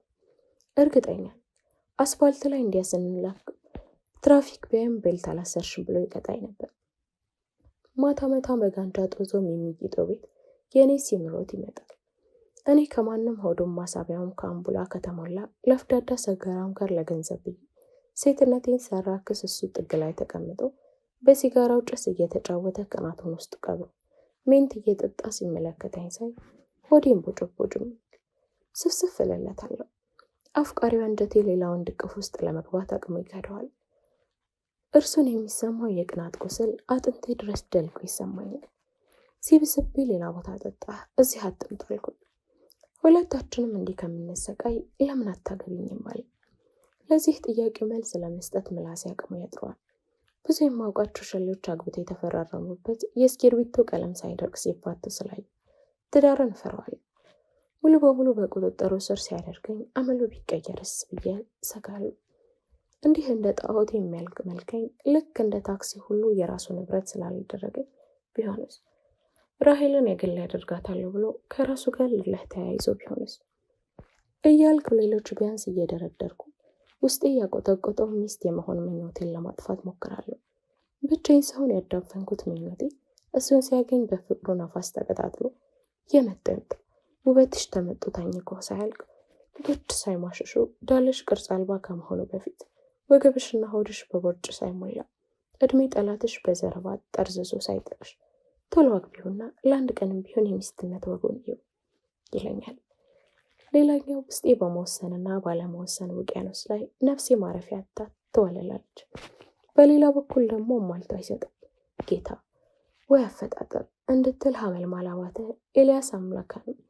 ልቦናው ንጹሕ አድርጎ ቢፈጥረው አንደኛው ከጭቃው ነውና የተሰራ ትዳር ውስጥ እንዳልገባ የሚያደርገኝ ደካማ ጎን ነበር። ይህን እያለች እያለ የቤቷ በር ተንኳኳ። ከተቀመጠችበት ፍራሽ ላይ ተደናብራ ስትነሳ ሺሻው ላይ ያለውን የከሰል ፍም ደፋቸው። ሁኔታዋ ግራ አጋባኝ። በር ስለተንኳኳ ይህን ያህል ለምንድን ነው የምትደነባበረው? የሺሻው ቋን ቁም ሳጥኗ ውስጥ ከታ ደበቀችው። የደፋቸው ማሰልና የከሰልን ፍም ጠራርጋ ነሳቸው። በድጋሚ በሩ ተንኳኳ። ቤት ውስጥ ኤር ፍሬሽነር ነፋች። ምን ሆነሽ ነው? እሱ ነው አለች ድምጿን ቀነስ አርጋ። እሱ ማን ነው አልኳት። ድርጊቷ እያወዛገበኝ አፏ ውስጥ የአፍ ጠረን ማጥፊያ ስፕሬይ ነፋች ነው። በሩን ከፈተችው። በሩ ላይ አንዲት አሮጊት ሴትዮ ቆመዋል። አቢስ አለቻቸው። ለጥቂት ሴኮንዶች ዝም አሏትና ራሱን ሲስትብኝ ነው ወደ አንቺ የመጣሁት ሲሏት እየከነፈች ወጣች። ሴትዮ ጭስ ባጨናጨሰው አይናቸው እኔን ገርመም አድርገው አይተው ከቅንድባቸው እስከ አገጫቸው ባለው ሙሉ የፊታቸው አካል አሽሟጠጡና ተከትለዋት ሄዱ። ሴትዮዋ ሲያዩኝ ለምን አሽሟጠጡ? እኔ ምን ማድረግ እንዳለብኝ ግራ ገባኝ። ተከትያት ልሄድ ወይስ ቤቱን ልጠብቅ? የተፈጠረውን ነገር ለማየት ልቤ ስለቋመጠ እግሬ ሳይታዘዝ ከተቀመጥኩበት ብድግ ብሎ ከቤት ለመውጣት ተጣደፈ። በሩን መለስ አረኩት። ራሄል ከፊት ለፊት፣ ሴትዮዋ ከኋላ። እኔ ደግሞ ከሁለቱም ኋላ ሆኜ ከባልደራስ ኮንዶሚኒየም በስተ ምዕራቅ በኩል ወደሚገኘው ሞቃዲሾ ወደሚባለው ሰፈር ሄደ። ከፍርዬ ሱቅ ወደዚህ ያለ ቆርቆሮ ግቢ ውስጥ ዘለቀ። ይህች ፍርዬ ከድሮም ጀምሮ ሳውቃት እንዲህ እብድ እንደነበራቸው አሁንም ልጆች ወልዳም እዛ 3 ዕቃ ብቻ የተደረደረበት ሱቋ ውስጥ እየለፈለፈች አለች። ድሮ ኮከበ ብጽሐ ተማሪዎች እያለን በሷ ሱቅ ጋር ስናልፍ ጆተኔ ስለነበራት ከቤት ወደድ ተማሪዎች ጋር እጃችን እስኪጠቁር ድረስ ቁማር እንጫወት ነበር። የቆርቆሮ ግቢዋ ውስጥ እንደገባን አንዲት ግድግዳዋም መሬቷም ኮርኒሷም ዕቃዎቿም ካፈር የተሰሩባት ቤት ውስጥ ወደ ውስጥ ዘለቀ። ቤት ውስጥ የምትበራው ቢጫ አምፖል በጥላሸት ደብዝዛ ቤቱን ለማጨለም እንጂ ብርሃን የመስጠት የተጠቀመችበት አትመስልም። ከበሩ ትይዩ ባለው የጥጥ ፍራሽ የተነጠፈበት የሽቦ አልጋ ላይ የራሄል ልጅ የአፉላ ሀጭ አየር ላይ ተንጠልጥሎ ራሱን ስቶ በጸጥታ ተጋድሟል። ራሄ በቅፍ አርጋ ነሳችው። አቢ ባባዬ። አቤት! እንዴት እንደምትንሰፈሰፍለት ብታዩት! ያ ስንት ሜካፕ የለመደ ፊቷ በንፍጥና በእንባ ጨብልቶ ብታዩት ሳትወድ በግድ እንድታዝኑ ታደርጋቸዋል። ሁሉም ሴት ለካ እናት ስትሆን አንጀት ትበላለች። ፊቷ ላይ ያለው የመረበሽ፣ የመጨነቅ፣ የመደናገጥ ስሜት ሴት በመሆን ብቻ የሚገኝ ሳይሆን እናት ሲሆኑ ብቻ የሚሰጥ ልዩ ጸጋ ነው። ስለዚህ እናቱ የሄደችበትም እናቱ የሞተችበትም ሕፃን እኩል ያለቅሳሉ ብቻ ሳይሆን መባል ያለበት ልጇ የታመመባትም ልጇ የሞተባትም እናት እኩል ይደነግጣሉ የሚል አባባልም ሳያስፈልገን አይቀርም። ወፍራሙ ልጇ ቀስ ብሎ አይኖቹን ገለጣቸው። የደስታ እንባ ከአይኖቿ እንደወረደ ሰፊ ፊቷን እየደጋገረች ሳበችው። ልጇ ግን አሁንም ከአፉላ ሀጭ እንደተለቀቀ ነው። የተልባ ውሃ እየተምዘገዘገ ይወጣል። እዚህ አፈር ቤት ውስጥ በቆየንባቸው ወደ 1 ሰዓት ገደማ አንዲትም ቃል አልተነፈሰም። ወፍራምና ሰፊ ፊቱ ላይ ምንም አይነት ስሜት አይነበብበትም። አይኖቹ አንድ ቦታ ላይ ብቻ ፍጥጥ ብለው ካዩ አይንቀሳቀሱም። ወንዴ ብር ይዘሃል እንዴ አለች ራሄል። ለካርድ ማሚያ ብዬ ያዝኩትን 50 ብር አውጥቼ ሰጠዋት። ለሴትዮዋ እየሰጠቻቸው ማዘርዬ ይህ የትላንት ነው፣ የዛሬውን ደግሞ ወደ ማታ መጥቼ ይሰጦታል። ሴትዮዋ በቀረባቸው ሂሳብ በስጫ በኩል ነው መሰለኝ ፊታቸውን ከሰከሱት። ብሩን ለመስጠት ከተዘረጋው እጇ ላይ መንጭቀው ወሰዱት። አይ እንደ ያንቺ ጣጣ ማብቂያ የለውም። ለማንኛውም ምግቡም እያለቀ ነው፣ እሱንም በዛው ይዘሽ ነው አሏት ራሄል። ሴትዮዋን በእሽታ መልክ አይታቸው ልጇን ፊቷን ለሀጭ በለሀጭ እስኪሆን ድረስ ስሟ ከቤት ወጣ። ወደ ቤቷ እየሄድን መሬት የሚበሳ እንባዋ ታዘንባው ጀመር። ላባብላት ስሞክር ስለባሰባት ዝም አልኳት። ቤቷ እንደደረስን እየተጣደፈች ከቁም ሳጥኗ ውስጥ በሩ ላይ የተጠቀለለች አንዲት ስቲክ ጋንጃ ወጣችና እየተክለፈለፈች መጦዝ ጀመረች። ጦዛ ስትጨርስ ቀስ በቀስ ተረጋጋች። እኔ ሙሉ ስሜቷን ለመረዳት እሷ እስክታወራ ድረስ ዝም ብዬ ጠበቅኳት። እረበሽኩህ አይደል እንዴ? ምን አደረግሽኝ? ሁሌም አቢን ካየሁት በኋላ እንዲህ ነው የምሆነው። ቅድም የተደነባበርኩት እሱን ይዛ የመጣች መስሎኝ። ወንዴ መቼም ብዙ ታሪኮችን ዘግዝጌልህ ይህን ልዋሻ አልፈልግም። ሌላዋ የታደለች እናት ልጇ ካጠገቧ እንዲርቅ አትፈልግም። እኔ ግን አጠገቡ የሆነው ለአንዲት ሰከንድም ሰላም ስለማላገኝ ያቸው ያየሃት ሞግዚት ሴትዮ ጊዮርጊስ ሲለምኑ አግኝቻቸው ቤት ተከራይቼላቸው ቀለብ እየቆረጥኩላቸው በቀን 50 ብር እየሰጧቸው ከእሳቸው ጋር እንዲኖር ነው ያደረግኩት። ለሰው እንዲያደርጉ ተብሎ አይወራም። ከዛ ህይወት ያወጣሃቸው ሴትዮ የአንድ ቀን ሂሳብ ሳላሳልፍባቸው ሊበሉን የሚደርሱ። ቅድም የመጡት የአቢ ራሱን መሳት አሳስቧቸው እንዳይመስል የትላንቱን ሂሳብ ስላልሰጧቸው እግረ መንገዳቸውን ሊቀበሉን የመጡት እንጂ የእሱ ራሱን መሳትም የለመዱት ነገር። እንዳየኸው የአእምሮ ህመምተኛ ነው። በሽታው ደግሞ የአእምሮ ብቻ እንዳይመስልም 5ቱም የስሜት ህዋሳቶቹ ምንም ነገር ሴንስ ማድረግ አይችሉም። አይኖቹ የሚያዩ ይመስላሉ ግን አያዩም። ቆዳውን ብትቆነጥጠው ብትመታው ምንም አይሰማም። ጆሮ አይሰማም። ምላሱ ምንም ነገር አያጣጥምም፣ አይናገርም። አፍንጫው ምንም አይነት ሽታም መለየት አይችልም። ታዲያ የእናትነት አንጀት ያስችሎኝ እንዴት አብሬው ልቀመጥ? አንቺም እንደ እናትሽ ይኸው ጨካኝ ነሽ ብሎ ታሪክን የሚያነቡ ሰዎች ሊፈርዱብኝ ይችላል። መቼም ያልተነካ ግልግል ያውቃል። በሰው ላይ መፍረድ በጣም ቀላል። እኔ ግን ከሱ ጋር ሰውን ልቤ እንዴት እንደሚቆስል አምላክ ብቻ ነው። ከእኔ ሲለይም ሰላም ስለማላገኝ የማልጠቀመው የሱስ አይነት የለም። ራሴን ለመርሳት ብዙ ነገር ውስጥ ለመደበቅ እጥራለሁ። መጽሐፍቶች ውስጥ እመሸጋለሁ። ያንተ ድድ ማስጫ ላይ ተጥጄ ይውላሉ። ፌስቡክ ላይ ያሉ ጸሐፊዎች እያሳደድኩኝ አነባለሁ። በዚህ የተነሳም ነው የማንበብ ሱስ ያዘኝ። ሕክምና ለምን አልሞከርሽላትም? ወይ አንተ ለሱስ ስትል ምን ያልሞከርኩት ነገር አለ ብለህ ነው? ዶክተሮቹ ብሬን ሲግጡኝ ይድናል ብለው ብዙ ገንዘብ ለማግኘት ስል ከከቤ ዲያስፖራዎች ጋር ሌዝቢያን ሸል ሆኜ ሰርቻለሁ። ዶክተሮቹ ከበዙ ጊዜያት በኋላ ብሬ ማለቁን ስነግራቸው ሪች አትልፍ፣ ልጅሽ የመዳን ተስፋ የለውም አሉ። ታዲያ ለምን መጀመሪያ አልነገራቸውኝም ብዬ ሆስፒታሉን አፍጋኒስታን አረኩት። ግን ሰሚ አላገኘም። አየህ ሀበሻ ይህ ያህል መሰሪ ፍጡር ነው። እሱ ጥቅም እስካላገኘ ድረስ በነፍስህ ሳይቀር ቁማር ይጫወትብሃል።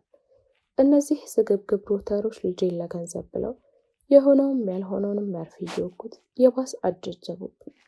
ያን ጊዜ ሳስታውሰው የኢትዮጵያ ሕዝብ በሙሉ በጋዝ አርከፍክፌ እያነደድኩ በወላፈኑ በሞቅ ደስ ይለኛል።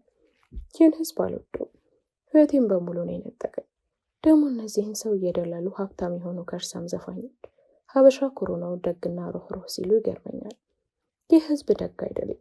ደግ ነውም ከተባለ የሚቀምሰው አጥቶ ደጃፍ ላይ የሚያደር መስኪን ወጉ ሳይሆን ለማያውቀው ሀብታምና ለውጭ ዜጋን የሚያስቀምጥ።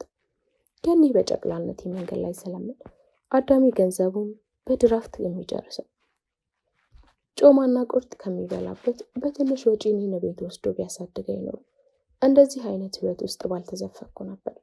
ስለዚህ ለኔና ለመሰልቸት ህይወት መበላሸት እያንዳንድሽ ተጠያቂ ነሽ። አንተም ብትሆን ታሪኬን በሚጥም ቋንቋ ከሽነህ ጽፈህ እየፖስተትክ ዝናህን ትገነባለህ። በመጽሐፍ አሳትመህ ትሸቅልበታለህ እንጂ ምንም የምትፈይድልኝ ነገር እንደሌለ አውቀዋለሁ። እንዲያው ቀለል ስለሚለኝ ነው ላንተ የምቀደደው አለችና ለጥቂት ደቂቃ ዝም አለች። የምናገረው ልክ አይደል? እስከ ፍትሼ ከሆነም ሰው ምንም የተሳሳትሽው ነገር የለም። ልክ ነሽ። ታሪክሽን እየፖስተትኩ ላይክ ሰብስብብሻለሁ እንጂ ምን እፈይድልሻለሁ? እረ ልክ ነሽ። እሺ። ከዛ በሕክምናው አልሆን ሲለኝ በየጸበሉ ይዤው ተንከራተትኩ። ሌሎቹም በምጽረት አይኑ እየተመለከተው የፈውስ ጌታ እኔና ልጄን ግን በጎሪጥ እንኳን ላይን አልወደደም።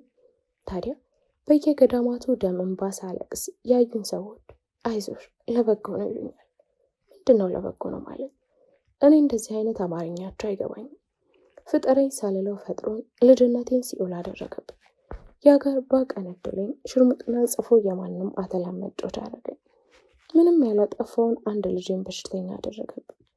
እውነት አሁን ይህ ለእኔ በጎ ነው? ደግሞ ለማጽናናት ብለው አይዞሽ በፈተና የሚጸና ሰው እርስ የተባረከ ነው ይሉኝ። ሬዲያ እኔ ካላየኋት ገነት ብዬ ኑሮዬን ገሃነም ያደረገብኝ ጌታን አላመልከው። ምን ነው የኔ ለእስራኤላውያን ዳቦ ድንጋይ እንዳደረገ አንድ የበላቸው ነበር። አላዛርን ከሞት አስነስተዋል ነበር እንዴ እህቶቹን ያስፈነደቀው? ለእኔ ሲሆን ምነው ጆሮ አልሰማል? እረ እኔ አላመልከው፣ አልፈልግም፣ ይቅርብ። ከዚህ በኋላ ህይወቴን ቢያንደላቀቀው እኔ ልደሰት ነው። 35 ዓመት ሙሉ አሰቃይቶኝ ዛሬ ከብልግኔ ቢያላቅቀኝ ልጄን አያደርገውም እንጂ ጤነኛ ቢያደርገው ማምሻ እድሜ ነው ብዬ ደስተኛ ልሆንለት አይመስለኝም። የጸበሉ አለሳካ ስለኝ ደግሞ ወሎና ሩሲ ሄጄ አዘየርኩ፣ ዲቤ አስደላኩ፣ ጫት አስተፋሁበት። አሁንም ለሌሎቹ የሥራ ዝራይ ልጄ ላይ ከገመ።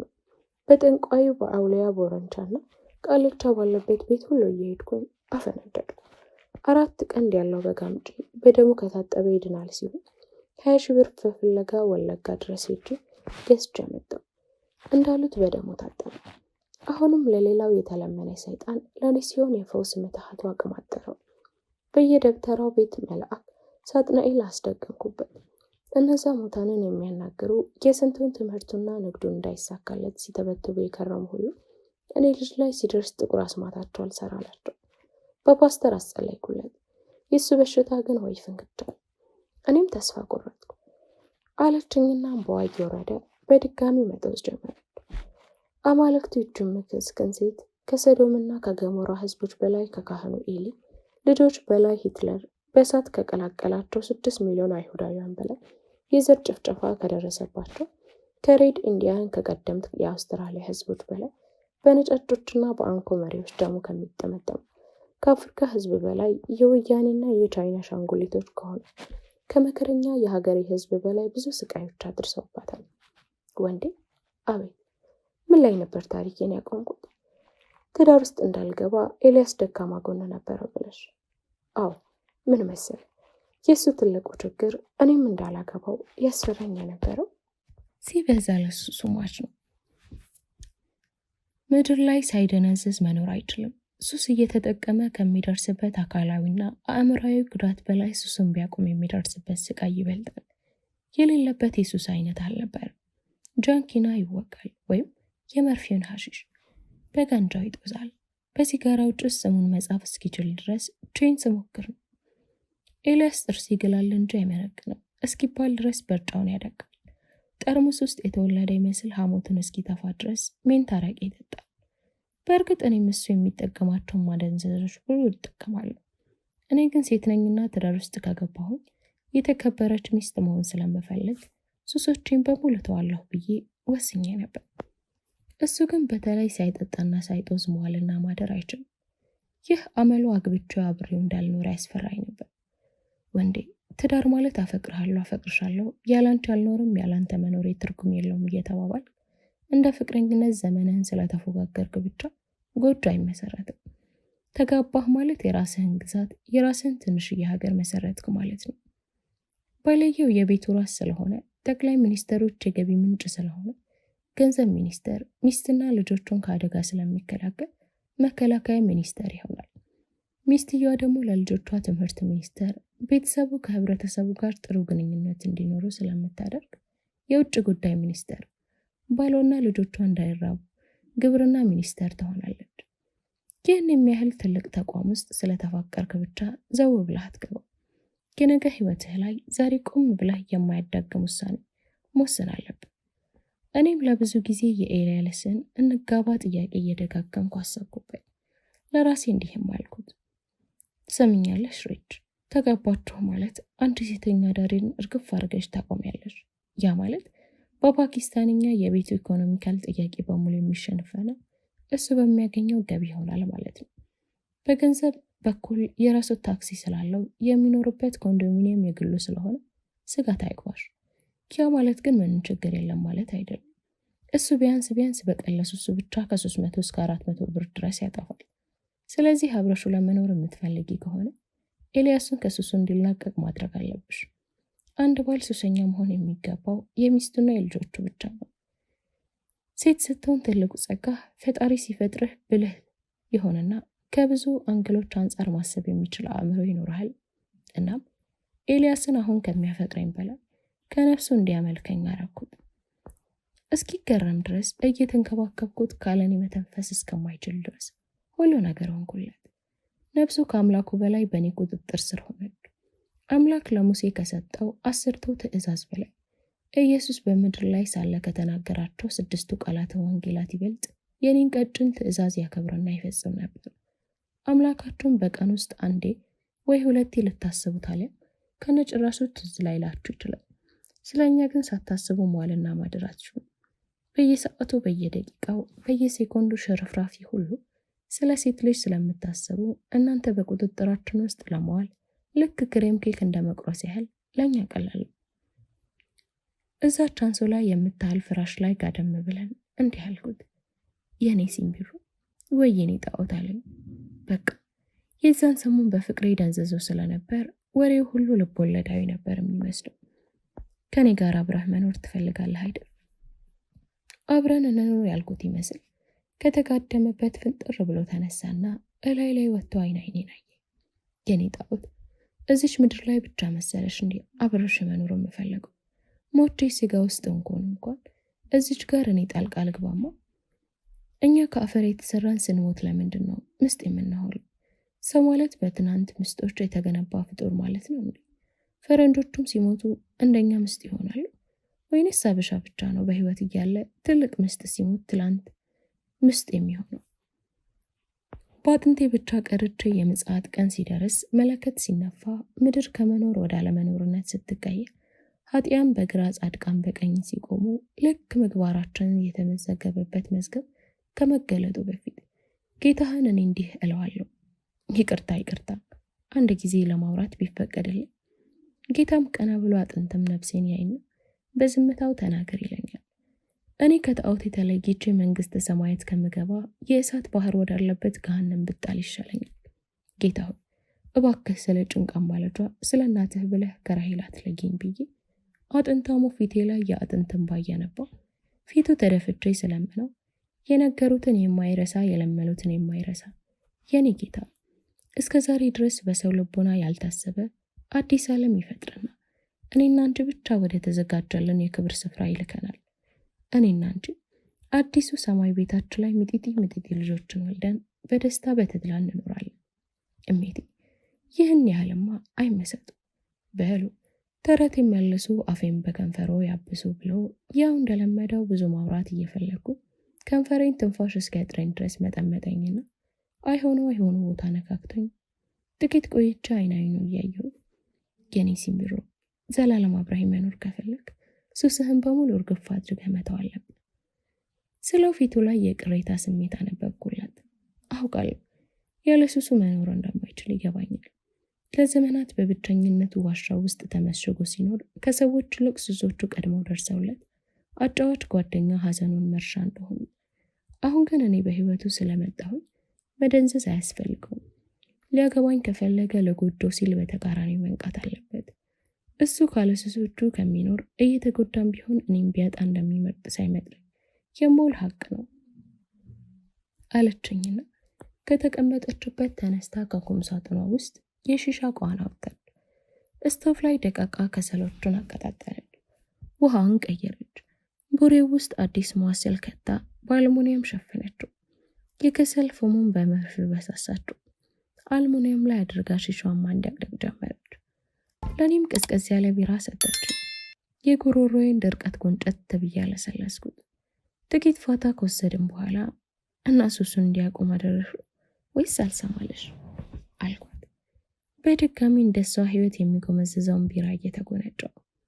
አየህ ወንዴ ሴት መሆን እንዲህ ጥቅሙ እዚህ ጋር ነው። ምን መሰለ የወንድ ልጅ ጉልበቱና ጡንቻው ሲሆን የኛ ሴቶች ደግሞ እንባችንና ብልጠታችን ነው። አንተ ምን ጠንካራ ብትሆን አንዲት ሴት ኃይል ሳትጠቀም በእንባ ብቻ ታሸንፋለች። እኔም የሚያውቀው ቢሆን እያለቀስኩ እስከዛሬ ድረስ በስቃይ እንዳኖርኩኝ የሴተኛ ዳሪ ህይወት እያንገሸገሸኝ ከሱ ውጭ ሌላዋን ድቅፍ ውስጥ መግባት እንደማልፈልግ ከውልደቴ ጀምሮ የተናኩት ሚስት ተብዬ በማህበረሰቡ ዘንድ መከበር እንደምፈልግ እያነባው ነገርኩት። ክብር አሰጠኝ ብዬ እግሩ ስር ተደርፍቼ ለመንኩት። በፍቅሬ ስለታወረ ስሜታዊ ሆነ። እሺ አለኝ። አቤት የተደሰትኩት ደስታ! ነፍስሽ ከሲኦል ውስጥ ምህረት አግኝታ መንግስት ሰማያት ልትገባ ነው እንኳን ብባል እንደዛች ቀን የምደሰት አይመስለኝም። እንደ አይነ ብለኔ የሚሳሳለት አቤን የወለድኩ ጊዜ እንኳን እንደዛች ቀር አልፈነጠስኩም። ዓለም በቁጥጥሬ ውስጥ የሆነች መሰለኝ። እንዴት አልደሰት ወንዴ! ከልጅነት ጀምሮ በስቃይ ኖሬ ዛሬ ክብር ሳገኝ ያልፈነጠስኩ መች ልፈነጥስ ነው? ከሲምቢሮዬ አፍ የእሽታን ቃል ስሰማ ማመን አልቻልኩም። ቅዠትም መሰል። ወራቱ ሐምሌ መጨረሻ አካባቢ ስለነበር ነገውኑ መሄድ አለብን አልኩት። በደስታ እንደ ቆንጫ እየዘለልኩ ወዴት አለ። እኔ ደስተኛ በመሆኔ መላ አካላቱ ጥርስ በጥርስ ሆኖ ጻድቃኔ ማርያም ሄደን ኃጢአታችንን ሁሉ ተናዘን ፍልሰታ እዛው ሱባኤ ይዘን አዲስ ህይወት መጀመር አለብን። ጻድቃኔ ማርያም ከዛ በፊት ሄጄ አላውቅም። ነገር ግን ብዙ የማውቃቸው ሴቶች እዛ ሄደው ሲመጡ ጥቂቶች ሴተኛ ዳሪነታቸው እርግፍ አድርገው ስለተው ወደዛ እንሄድ ያልኩት። ምንም ሳያንገራገር በሐሳቤ ተስማማ። በበነጋታው አውቶቡስ ተራ ሄደን ሰላ ድንጋይ በሚሄድ ከጃሌማ ተሳፍረን ሸገርን ለቀን እቃችንን ተሸክመን የገዳሙ ማደሪያ ቦታ ጋር ስንደርስ ፍስለታውን ጉባኤ ለመያዝ ከተለያዩ ቦታዎች የመጡ ሰዎች የሸራ ቤት ሰርተውና የሸራ ቤት እየሰሩ አገኘን። እኛም እሱ የወንዶች ማደሪያ ጋር እኔም የሴቶች ማደሪያ ጋር አጠናናሽ ሸራ ገዝተን ጊዜያዊ ቤት ሰራ። ጻድቃኔ ማርያም ሄደህ ካላወቅ በስተቀር የቦታውን መንፈሳዊነትና ለነፍስህ የሚሰጣትን እርካታ በቃላት ለመግለጽ መሞከር ከንቱ ልፋት ነው። ያኔ በቃ ጥሩ መንፈሳዊ ሆነ። ጠዋት ተነስተን ጸበል እንጠመቃለን፣ ከሰዓት እናስቀድሳለን። ከቅዳሴ መልስ ቆሎና በሷችንን በቀን አንዴ ብቻ ቀምሰን ማታ ዋሻ ሄደን ጸሎት እናደርጋለን። ደግሞ በጣም የሚገርምህ ነገር ወንዴ፣ እዚህ በቀን 3ና 4 እየበላህ ሲረብህ፣ እዛ ግን እፍኝ ቆሎና አንድ ኩባያ በሶ በቀን አንዴ ብቻ ቀምሰን የረሃብ ስሜት በጭራሽ አይሰማህም። ከዛም ጥቂት ቆይተን ወደ ጸበሉ መሄጃ ያለ ዋሻ ጋር የሚኖሩ አንድ ባህታዊ አግኝተን ኃጢአታችንን ተናዘን ንስሐ ገብተን ፍጹም መንፈሳዊ ሆነ። ሐምሌ መጨረሻ ላይ ሄደን ፍልሰታ ሲያልቅ እንመጣለን ብለን አስበን የነበርነው ሰዎች እስከ መስከረም 21 ድረስ እዛው ነበር። ሁለታችንም ማርያም ምስክር አድርገን ቃል ኪዳን ተገባባን። አጫፋሪ ሳያስፈልገን ቀለበት አሰብን። ሲምብሮይ አርግዞኝ አምጦኝ እንደወለደኝ መሰለኝ። እድሜ ዘመንን ያለ ጥፋት የበደለኝን አምላኬ አለሜውም አስቤም የማላውቀው ትቢያ ከሆነው ከሴተኛ ዳሪ ህይወት አውጥቶ ለትዳር ዙፋን ስላጨኝ የሚስትነት ዘውድ እንደ ጭን ስላደረገኝ በመዝሙር እያመሰገንኩት ወደ አዲስ አበባ መጣ። አዲስ አበባም እንደደረሰን ቤቴ ዝም ብለሽ አትገቢም ብሎ መጠነኛ ድግስ ደግሶ የኔና የሱ ጓደኞች በተገኙበት የእወቁልን ግብዣ አደረግን። ሴተኛ ዳሪ የሆኑ ጓደኞችን በማግባቴ በደስታ እያነቡ መቋቋሚ ብለው ሴትነታቸውን አርክሰው ከሸቀሉት ገንዘብ ላይ የአቅማቸውን አዋጥተው ሰጡ። የእሱም ሹፍርና ወያላ ጓደኞቹ እንዲትርፍ ሲጭን ቤልት ሳያሰር ሲቀር የማይቀበል ጉቦ የሚሰጣቸው 2 ሃይገርባስ የሚያክል ትራፊኮችም የቻሉትን አንዳንድ የቤት ዕቃ ገዙልን።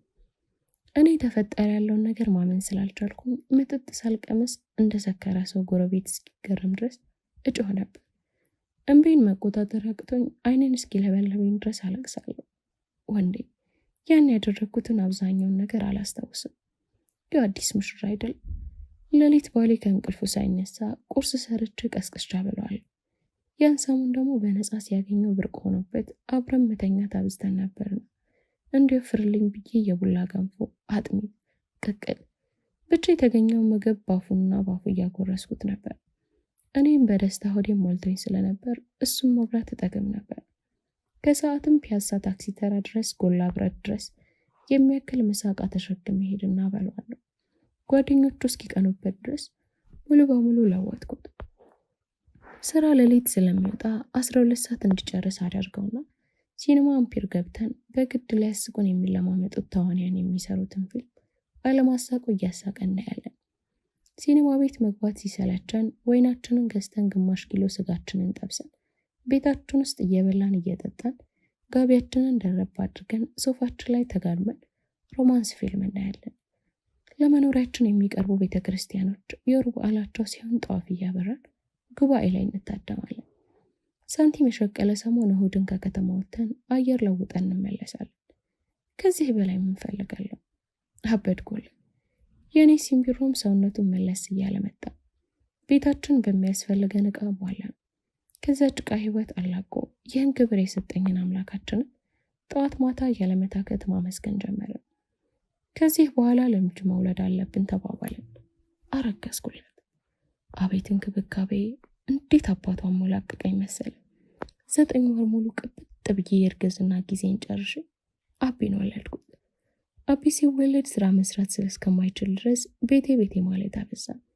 በብቸኝነት ገንዳ ላይ የተጣልኩት የዝንብ ትራፊ አበላ የነበርኩት የአባቴ መለመኛ ብቻ የነበርኩት በመንኳት መዓዛ ለዛች ለደዘደዝ የተሸጥኩት እኔ መከረኛዋ ራሄል አይኔም ባይን አየው። አድርገህልኝና በቸርነትህ አመሰግናለሁ እልል ለዓለም አማኑኤል እግዛለሃለሁ እያልኩ እኔና ሲምቢሮዬ ከ2 ወደ 3 ያሸጋገረን ጌታዬን አመሰገንኩት። ይህ የኔም የባሌም ደስታችን ግን ከ6 ወር በላይ ሊቀጥል አልቻለም አለችና ትንሽ አሰብ አደረገ። ለምን አልኳት። ያው አበሳይን ሊያሳየኝ አይደል የፈጠረ። ልጃችን እንደ ሌሎቹ ህፃናት እያለቀሰ ቤታችንን ሊያደምቅልን አልቻለም። እስከ 6 ወር ድረስ እስኪ ትንሽ እንጠብቀው እየተባባል ካሁን ለውጡን ብንናፍቅም አቤ ግን ሲርባው እንኳን ሊጮህ አልቻለም። የሚያውቁን ሰዎች ተረስኪ ልጅ ለሐኪም አሳዩት እያሉ ሲጨቀጭቁን በ7ኛው ወር ይመስለኛል ጤና ጣቢያ ወሰድነው። ዶክተሮቹ ህመሙን በደንብ ተለይቶ የሚታወቀው 1 ዓመት ከሞላው በኋላ ነው ስላሉን 5 የጭንቅ ወራትን አሳልፈን ዓመት ሲሞላው ይዘነው ሄደ። ጤና ጣቢያው ከአቅሜ በላይ ነው ብሎ ወደ ጳውሎስ ሪፈር ጻፈልን። ጳውሎስ ያለው የአእምሮ ስፔሻሊስት ሐኪሞች ከዚህ በፊት እንደነገርኩ አቢ የአእምሮ ዝግመት ያለበትና የስሜት ህዋሳቶቹ ምንም ነገር ሴንስ ማድረግ እንደማይችሉ አስረዱን። የሐኪሞቹን ንግግር ሲሰማ ሲምቢሮዬ የሚዝ የሚጨብጠውን አጣ። በጣም ከመረበሹ የተነሳ የመንግስት ሐኪሞች ዝም ብለው ናፈዞች ናቸው፣ ልጄን በገንዘብ ያድነዋለሁ ብለው ያን ሰሞን በቲቪ ተዋውቅ የነበረ ትልቅ ጭራቅ ዶክተሮች የተሰባሰቡበት ሆስፒታል ይዞት ሄደ። እነዚህ የነፍስ ደላላ የሆኑ ዶክተሮች ብዙም ሳያካብዱ የህክምና ወጪ ውድ ነው እንጂ ይድናል አሉ። ሁለታችንም ሙሉ አፍሪካን የእናንተ ግዛት ናት የተባለን ይመስል ፈነደቅ። የፈጠረኝ ጌታ ጥሎ አይጥለኝም ብዬ የሞት የተቀበረ ተስፋዬ ላይ እፍፍ ብዬ ነፍስ ዘራሁበት። ሲምቢሮዬ በቅድሚያ ከዕለት ጉርሳችን ቀንሶ ያጠራቀማትን ሳንቲም አሟጦ ጨረሰ። ቀጥሎ ከሚያውቀውና ከሚያውቋቸው ሰዎች ፊት እስኪነሱት ድረስ ተበደረ። በመጨረሻ አማራጭ ሲያጣ ለልጅ አይበጥብኝም ብሎ ለአቢ ማሳከሚያ የገቢ ምንጫችን የነበረው ሃይሲ ታክሲውን ሸጠው። ከ100 ምናምን ሺህ ብር በላይ የሆነው በህክምና አስጨረሰው። ያን ሰሞን በጭንቀት ብዛት ብቻውን ሳይቀር ማውራት ጀምሮ ስለነበር እንደገና ወደ ቀድሞ ህይወቱ ቀስ በቀስ ተመለሰ። በእርግጥ ሱሱን አስትቸው አይደለም፣ የሐሽሹ ተጽዕኖ ከፍተኛ ስለነበር የባሰበት ቀን እንዲጠቀም ፈቅድለት ነበር። አሁን ግን ከበፊቱ በባሰ ሁኔታ አንድ ሲጋራ አንዴ ጋንጫውን መጠብጠብ ጀመረ። ጨርቅ እስኪሆን ድረስ ደረቅ የሀበሻ አረቄ እየጠጣ ይመጣ ጀመረ። እቤት ሲገባ እንደሌላው ሞዛዛ ሰካራም አይለፈልፍም፣ አይጮህም። በቃ ዝም ብሎ ጃንኪናውን እየተወጋ ልክ እንደ ሴት ማልቀስ ሆነ ስራው። ሳባብሎ እኔን ላለማስጨነቅ ለጊዜው ዝም ይልና ሽንት ቤት ገብተው አሊያም እኛ ስንተኛ ሌሊት ተነስቶ ማልቀስ የዘውትር ተግባሩ። አይኖቹ ማምተው አብጠው ሲጣፉ ደረሱ። እኔ ከልጅ ህመም በላይ የሲምቢሮዬ እንዲህ መሆን ሰላም ይነሳል። ሁለታችንም ስራ ስለማንሰራ ታክሲው የተሸጠበት ብር ቀስ በቀስ እየተመናመነ መጣ። ያ የሳቅና የጫጫታ ቤተ መንግስት የነበረው ቤታችን ከጊዜ ወደ ጊዜ ጸጥታው የሚያስፈራ ሆነና ልጄ ቢያመው እላዩ ላይ ሸንቶ ዳይፐር ሳይቀየርለት ጭኑም ቢያቃጥለው አይለሙ አይሰማም፣ ጸጥ። እንደነገርኩ እነዚህ አሳማ የሆኑ የሀገሬ ዶክተሮች ለገንዘባቸው ሲሉ ትንሽ ታገሱ፣ እንትን የሚባል ዶክተር ከውጭ ያስመጥተናል እያሉ አራቆቱ። ሲምቢሮዬ ሙሉ ለሙሉ ተበላሸብኝ። ያለመታከት ይቅማል፣ አረቄውን ያለፋል፣ ደግሞ ይጦዝና ያገኘበት ያድራል። ቤት ውስጥ ሳይኖር የባሰ ባዶ ስለሚሆን ከ4 ሰዓት በላይ ሲቆይብኝ ልፈልገው እወጣለሁ። የሆነ መንገድ ላይ የራሱን እስኪስት ድረስ ሰክሮና ተዘርሮ እያለቀሰ አገኘዋለሁ። ሚዛኔ እስክስት ድረስ ደግፌው ወደ ቤት እገባለሁ። ብቻ ከዚህ በኋላ ያለውን ላይፋችንን በህይወቴ ካሳለፍኳቸው ቀፋፊ ዘመናት ሁሉ በጣም አስከፊዎች ናቸው። ለነገሩ ጻድቃኔ ደርሰን ተመልሰን አቢን እስክንወልድ ድረስ ባለችው 2 ዓመት የማትሞላ ጊዜ ውስጥ በዘመኔ ሁሉ የደስታ ይኖርኩኝ። ሌላው 33 ዓመት ነው።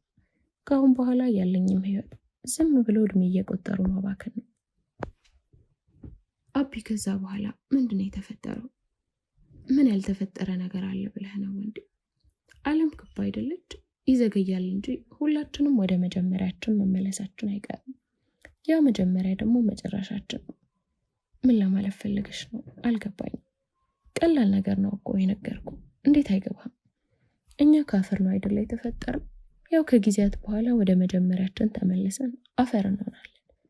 ስንወለድ ህፃን ሆነን ነው አይደል? ከጊዜያት በኋላም ወደ መጀመሪያችን ተመልሰን ስናረጅ እንደገና ህፃን እንሆናለን። ይህች ምድር አለመኖሯን ወደ መኖር ስላመጣች ቀኗ ሲደርስ ወደ አለመኖርነቷ ትቀየራለች። እኔም እድለቢስ ለደስታ ያልፈጠረኝ ሰው አይደለም። ፈጣሪም ሰይጣንም የተመቻቸ ህይወት ስኖር ይከፋቸዋል መሰለኝ።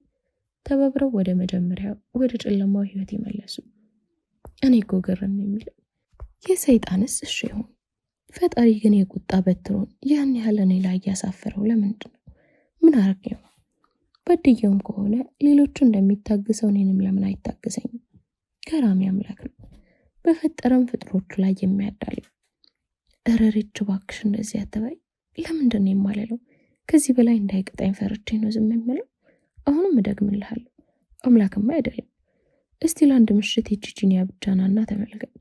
የ15 የ16 ዓመት የሚሆኑ የሀብታም ልጆች አንድ ብቻቸው አዘግተው ሲጠጡ ያድራሉ። እዛው በር ላይ ደግሞ ይነሱ የቀን ጨልሞበት ቡትቶ ለብሶ ለቲኪን ሶፍት የበዛበት ትርፍራፊ ምግብ በልተው ራሱን ለመርሳት በማስቲሽ ሲጦች ታየዋል። እና ይሄንን ዝም ብለን የሚያዳለው ባያዳላ ነው ብለህ ነው? ቀላል ያዳላል እንዴ? አንዱን ያለ ጥፋቱ እድሜውን ሙሉ ይቀጠዋል። ሌላውን ግን በየሴኮንዱ ኃጢአት ሲሰራ እያየው በደስታ ያንበሸብሸዋል። ጓደኞቼ እንዲህ ስላቸው ሰማይ ቤት ይክሰናል ይሉኛል። እዚህ ምድር ላይ ሲከፋኝ ላሽ ያለኝን ጌታ ጊዮርጊስን ይምለ ነገነት ግቢ ቢለኝ አልፈለገም ነው ይምለ። እዛም እንደተሰቃየሁለት ደስ እንዲለው ፈልጋለሁ። ኤኒሃው እሱን ተውና ወደ ጨዋታችን እንመለስ። ቀስ በቀስ ቤታችን ውስጥ ወይዘሪት ድህነት ከንፈሯ ላይ ጉበት የመሰለ ሊፕስቲኳን ለድፋ አይኖቿ ሰርኮል ተቀብታ ጸጉሯን አቮካዶ ቅባት ተለቅልቃ የሆነ ሸፋፋ ሾል ጫማ አድርጋ ነገሰችበት። የሲምቢሮዬ ኪስና ትላንት ማንም ሲቸግረው ብር እንደቆሉ እንዳልዘገነበት ዛሬ ነፋስ የሚያወዛውዘው ሸረሪት ያደራበት ሆነ። ወንድ ልጅ ከሚቸገር የፈለገ ሌላ ነገር ቢደርስ ይሻላል። በተለይ ባልሆነው ሚስትና ልጆቹን የእሱን እጅ እንደሚጠብቁት ሲያውቅ ምን ያህል ግርማ ሞገሱ እንደሚገፈፍ በሲምቢሮዬ ስላዩ ዛሬም ወንዶቹን እየጠላኋቸውም ቢሆን ተቸግረው እንዳያቸው ግን አልፈልግም። ወንድ የእርግማኖቹን ለእርግማን አግኝቶ ማጣት ብቻ እንዳይመስል የትዳር ራስ የሆነው የጎጆ መከበሪያ የሆነው የልጁና የሚስቱ ኩራት የሆነው ባል ቢሳቢስታን ሲያጣ ያ ነው ታላቅ እርግማን። እኛ ሴቶች ያንንም አምታተን ገንዘብ እናመጣለን።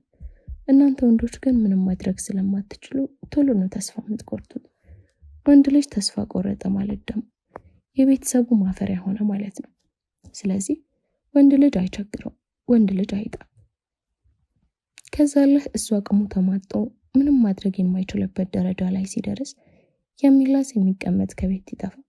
እኔም መቼም በቁማችን በረሃብ ስምሙት ዝሙ ማለት የለብኝም። ውሻ ወደ ትፋቱ ሲመለስ እንደሚያስጠላ ሁሉ በእርግጥ እየረጋገጥክ ያወጣሁን ይመስላል። በእጅህ እየጨበጥክ መውረድ ደስ እንደማይል ሁሉ እኔም ወደ መጀመሪያ ተመለሱ። እዛ ማሲንቆና ሴትነት የሚዘገዘግበት ከበሮ እንደ አውሊቢያ ዲቤ የሚደለቅበት ሚሚ ቂጦ ቤት ተመልሼ የገባው እንደገና እና ምን አማራጭ አለኝ? እሺ ከዛስ ምን አደረኩል መሰለኝ? ሲምቢሮዬን እስከ 5 ሰዓት እስከ 6 ሰዓት ድረስ አምሽቶ ስለሚመጣ እንደ ድሮ አዳር ሰርሰራ ከ4 እስከ 5 ባለው ጊዜ ውስጥ 2-3 ሾርቴን ሰርቼ ወደ ቤት እመለሳለሁ። ልጅሽን ለማንጥለሽ ነበር ቢዝነስ ትሰሪ ነበር። እኔ ብቻ መሰልኩ ባለትዳር ሆኜ ሸልኝት የምሰራ? ሌሎችም ብዙዎች አሉ እኮ በሲቪል ሙዳት የሚጠቀሙ። ሲቪል ስቲ እኛ ያለምንም ማፈር ሴትነታችን ለገበያም እንደምናቀርብ ሁሉ አንዳንድ የኮሌጅና የዩኒቨርሲቲ ተማሪዎች እንዲሁም ጥቂት የማይባሉ ባለትዳሮች በሲቪል ሙድ አንዱ የጂጂኒያ ጃብ ቢገቡና ለብቻቸው አዘ ይቀመጣሉ። ከላይ ስታያቸው ምንም የማያውቁ ሸዋዬን የሚመስሉ ከኛ በላይ ግን እሳት የላሱ አራዶች ናቸው። ከዛ ሲቪሏ ብቻዋን ስጠጣ አንዱ ፋርጣው እንዳገኘው ብሎ ሊበላ ሊጀነጅን ይሞክራል። እሷም ወዘናውን ታይና ጨሌ ጫነ ቅባት ከመሰላት የፉገራ ብሶቷን ታራግፍበታለች። የኔ ቆንጆ ምን ነው ባልጠፋው እንደ ብቻሽን ያለ የልብስ አራዳ የሆነው ጥሬ ሰገጥ በእናትህ የሌለ ምርር ነው ያለኝ እያለች የቤት ኪራይ አልፎብኝ ነው ወይም ደግሞ የትምህርት ቤት ክፍያ ችግሮኛል እያለች ተርፋ አንጀቱን ተበላዋለች። አድሮም የቤት ልጅ አገኘው ብሎ ምንም አትጨነቂ የቻልኩትን አግዝሻለሁ ይልና የተጠየቀችውን ብር ከፍሎ ይዟት እብስ ይላል። ይህችን ሙድ እኔና ጓደኞቼም አንዳንዴ ክለብ ኤችቲኦ ዩጉቪያው ላውንጅ ቦሌ መስመር ያሉ ክለቦች ስንገባ በኩል ሙድ ሆነን እንጠቀምበታለን። እናለ ባለትዳሮቹ ሲቪል ጀሌዎች እያንዳንዳቸው ችግራቸው ጥቂቶቹ ሱስ ኖሮባቸው ሊሰሩ ሲመጡ ልጆቻቸውን እስከ ሌሊት ድረስ በቀን 50 እና 60 ብር እየከፈሉ የምትጠብቅላቸው አንዲት ጥጋበኛ አሮጊት ከአክሱም ሆቴል ጀርባ ሆኖም ድረስ አለች። እኔም አቢን ቢዝነስ እስከጨርስ ድረስ እሷ ጋር እየከፈልኩ አስቀምጠው ነበር። ሴትዮዋ ደግሞ አቢ እንደሌሎች ህፃናት ስለማይበጠብጥ ደስ ይላት ነበር። የመጀመሪያ ቀን ወደ ሚሚ ቂጦ ቤት ስመለስ አስተናጋጅ በላዝማሪ ባሪስታ በል ቀደምት የቤቱ ደንበኞች ጓደኞቼ ሳይቀሩ በእንባ እየተራጩ እንዳልዳሩን አሁን ምን ሆነሽ ነው የመጣሽው ብለው እንደ መጠየቅ ላይምሰል ሽንት እንደሸተተው በግ ድድቻውን እያሳዩ እየገለፈጡ ሰላም ብለውኝ ገና ካጠገባቸው ዞር እንኳን ሳልን ባፋቸው እያሽሟጠጡ ድሮም የሸሌ ትዳርና ቻይና የሰራው መንገድ ብዙም አይቆይም እያለው ሽሞሩብኝ። እኛ ሸሌዎች በችግራችን በደስታ ጊዜ ብንረዳዳም ሲበዛ ቅናተኞች ነው። እኛ ሳንለወጥ አንዲት በለስ የቀናት አብራን የምትሰራ ኤዲ ከተለወጠች ቆርክ የመሰለው አይናችን በቅናት ደም ነው የሚመስል። ከበድ ያለውን ነገር ተውትና ድንገት ጠሮብን ከአንዷ ደንበኛ ጋር ሾርት በሰራ ያቺኔን አንጦሮጦስ ለመክተት የማትቆፍረው ጉድጓድ የለም። ፒኪኒ ወይ የጸጉሬ ዘለላ ብቻ ያገኘው የኔን ዕቃ ሰርቃኝ ሙጥሙጥ የሚል ታሰራብኝ ባለከራሟ ጋር ነው ስትከንፍ የምትሄደው። በዚህ የተነሳ እርስ በርሳችን አንተማመንም። ብዙም ባንሆን ጥቂቶች ራሳችን በቦርሳችን ይዘነው ከምንዞረው ብርጭቆ ውጪ በመጠጥ ቤት ውስጥ ብርጭቆ አንጠጣም እና በቃ ሴቶቹ እያሽሙሩብኝም ቢሆን ባልሰማ ባላየ ብዬ ስራዬን ጀመርኩ። የመጀመሪያ ቀን ስገባ ጠፍቼ ስለመጣው ወንዶቹ ተረባርበውብኝ ወደ 5 ሾርት ሰራው። ገላቸው ገለኝ ሲነካኝ እንዴት እንደቀፈፈኝ አትጠይቀኝ። እስከ ዛሬ እየኖርኩ ቢሆንም ያን ቀን ገለኝ የኔ ብቻ እንዳልሆነ ህሊኔ ደጋግሞ ስለነዘነዘኝ ከወንዶቹ ጋር ስተኛ አንገሸገሸኝ። የሸቀልኳትን ሳንቲም ይዤ ወደ ቤቴ ተመለስኩ። ታዲያለ ቤት ስገባ ትንሽ ቆይቶ ሲምብሮዬ ብትን ድምቅ ብሎ መጣ። ገላው እንዴት ደፍሬ ልንካው የቆሸሹ ኃጢአቴ ሰውነቴ ላይ ላብ ተለጥፎ የሚሸት መስሎኝ ልጠጋው ፈራሁ። ብጠጋው ቅድስና የማረክስበት ንጽህናውን የማጎድፍበት መሰለኝ። ሁኔታዬን አይተው ምን እንደሆንኩኝ ጠየቀኝ። ፔሬድ ላይ ስለሆንኩኝ ራሴን እያመመኝ ሆድን እየቆረጠኝ ነው አልኩትና ሻወር ቤት ገብቼ ኩል የተቀላቀለበት ጠቆር ያለ እንባ ነባው። ኃጢአቴ የሚጸዳልኝ ይመስል ገላዬን እንደራስ ገብስ ፈትጌ ታጠብኩኝ። ከሰውነቴ ላይ ተባይ የሚያህል ጠረናቸው የለቀቀ ቢሆንም ህሊኔ ላይ የተከማቸው ክርፋት ግን በምን ላጽደው? ዝም ብዬ ሄጄ ያጠገቡ ተኛው። ለነገሩ እንቅልፌን ተኛን እንጂ እኔ አልተኛሁም ነበር። ጋንጋን በሚል ያፉ ትንፋሽ መገረፌን እንደ ቄዳ ጥምቀት ቆጠርኩት። ለሳምንታት ባልታጠበው ብብቱ ውስጥ ጭንቅላቴን መቅበሬን ላፍንጫ የሚከረክር የወንድነት ጠረኑን መሳብ ልክ ለምልጃ በመልአክ እጅ ውስጥ ከሚያልፈው የከበረ ዕጣን በላይ ፎስ ይሰጠኝ ጀመር። መቼም ፈጣሪ ከሰይጣን በላይ ሆድ የሚሉትን ቆንጆ ጠላት ፈጥሮልኝ የለ። ማቴ ሸቀልኳትን ሳንቲም በ3ኛው ቀን አለቀ። ዳግመኛ ልጄን ለሞግዚቱ አስረክቤ የቺቺኒያ ምታተኛ ውቅያኖስ የወንድ ልጅ ዋሊል ላጠመድ የሴትነት መረቤን ጣልኩ። እንዲህ ከባሌ ጋር እንዳይንቀብኝ እያልኩኝ አይጥና ድመት ሆኜ እየኖርኩኝ ሳለ በሁለተኛው ወር ይመስለኛል ሲምቢሮዬ ሳንት ማጥሮት ሳይሰክር ቤት ገብቶ አሽቹን ስላልወሰደ እየተንዘፈዘፈ አገኘሁት። አቤት ሱሱን ሲያጣ እንዴት ያሳዝናል መሰለ። ራሱን ለመቆጣጠር እየሞከረ ጉበት በሚመስሉት ትናንሽ አይኖቹ ቁልጭ እያለ ያይን ጀመር። ዝም ብዬው ልጄን አስተኝቼ አጠገቡ ተቀመጠ። ለብዙ ዓመታት አይቶኝ የማያውቅ ይመስል ልክ እንደ መርማሪ ፖሊስ በአይኖቹ አይኖቼን እየበረበረ የት ሄደሽ ነው አለ። ያላሰብኩትን ጥያቄ ስለነበር ቀልቤ ግፍፍ አለ። ምን ብዬ ልመለስለት? ኧረ የትም አልሄድኩም። እንዴት የትም አልሄድኩም? እቤት ከመጣሁ እኮ ቆይቻለሁ። ማለቴ ለጠየቁሽ ጥያቄ ለምን በቀጥታ አትመልሽልኝም? ምን ዙሪያ ጥምጥም ያስኬድሻል? የት ሄደሽ ነበር?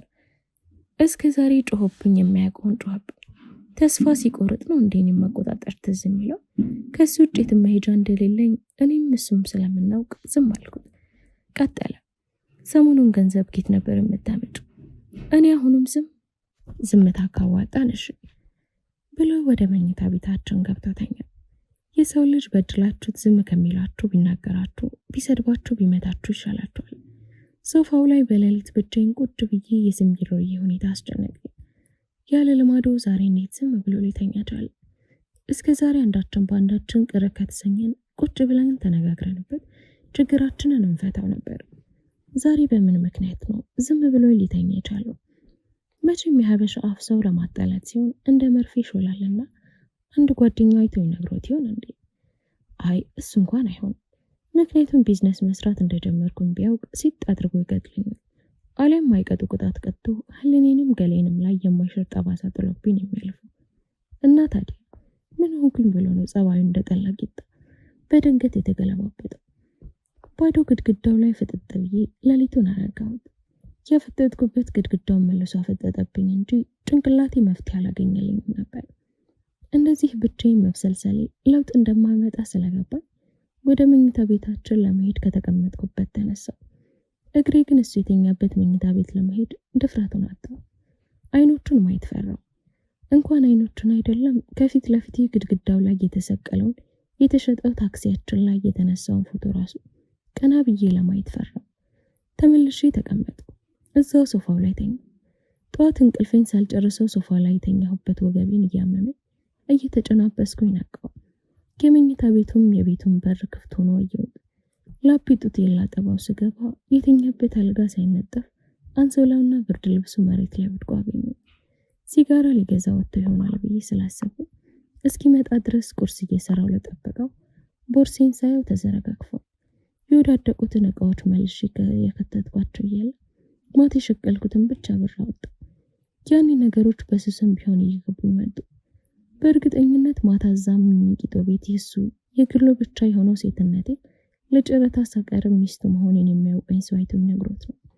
አመሉ የተለዋወጠብኝ ብዬ ደመደም። አድርጎት የማያውቀው ቤት ውስጥ ምንም የሚቀመስ ነገር እንደሌለ እያወቀ ብር ሰርቆኝስ መሄዱ ለምን አስፈለገ? አሁን ደግሞ አእምሮዬን አዲስ ጭንቀት ተቆጣጠረ። በእኔ ምክንያት ተስፋ ቆርጦ ራሱ ላይ ይጎዳ ይሆን? ጌታ ሆይ እኔ በበድለህም ባልበድለህም ቅጣት ብርቄ እንዳይሆን አድርገህ ነውና የፈጠርከኝ። እኔኑ እንደፈጠርጥረህ አድርገኝ እንጂ አደራ ባሌን ክፉ እንዳታስነጋብኝ ብዬ እያየ ለማይመለከተኝ እየሰማኝ ለማያዳምጠኝ እውር አሞራን እየቀለበ እኔን ለዘነጋኝ አምላኬ ነገርኩት። በሌላ በኩል ደግሞ የሱን ጸባይ እስከማውቀው ድረስ ከሆነ በሰው ተበድሎ ከደረሰበት ጉዳይ በላይ በዳዩን ሳይበቀለው እንቅልፍ እንደማይወስደው። ታዲያ ሲምቢሮዬ በእኔ ላይ ጨክኖ ለሌላ ወንድ ጋር አደረሽ ብሎ ሊጎዳኝ አስበህ? አይ አያደርጉም። ጭንቅላቴ አንዱን ሀሳብ እያነሳ አንዱን ደግሞ እየጣለ ሰዓቴን ስመለከት 10 ተኩል ሆኗል። እስካሁን ድረስ ባሌ ከፍቶ የወጣውን በር ከፍቶ ተመልሶ አልገባም። እኔ ደግሞ ትላንት ምሳ የበላሁኝ እስካሁን ምንም ስላልቀመስኩኝ ሆዴ በረሃብ ሻፈደ። ለልጄ እንደገና ደረቅ ጡቴን አጎረስኩት።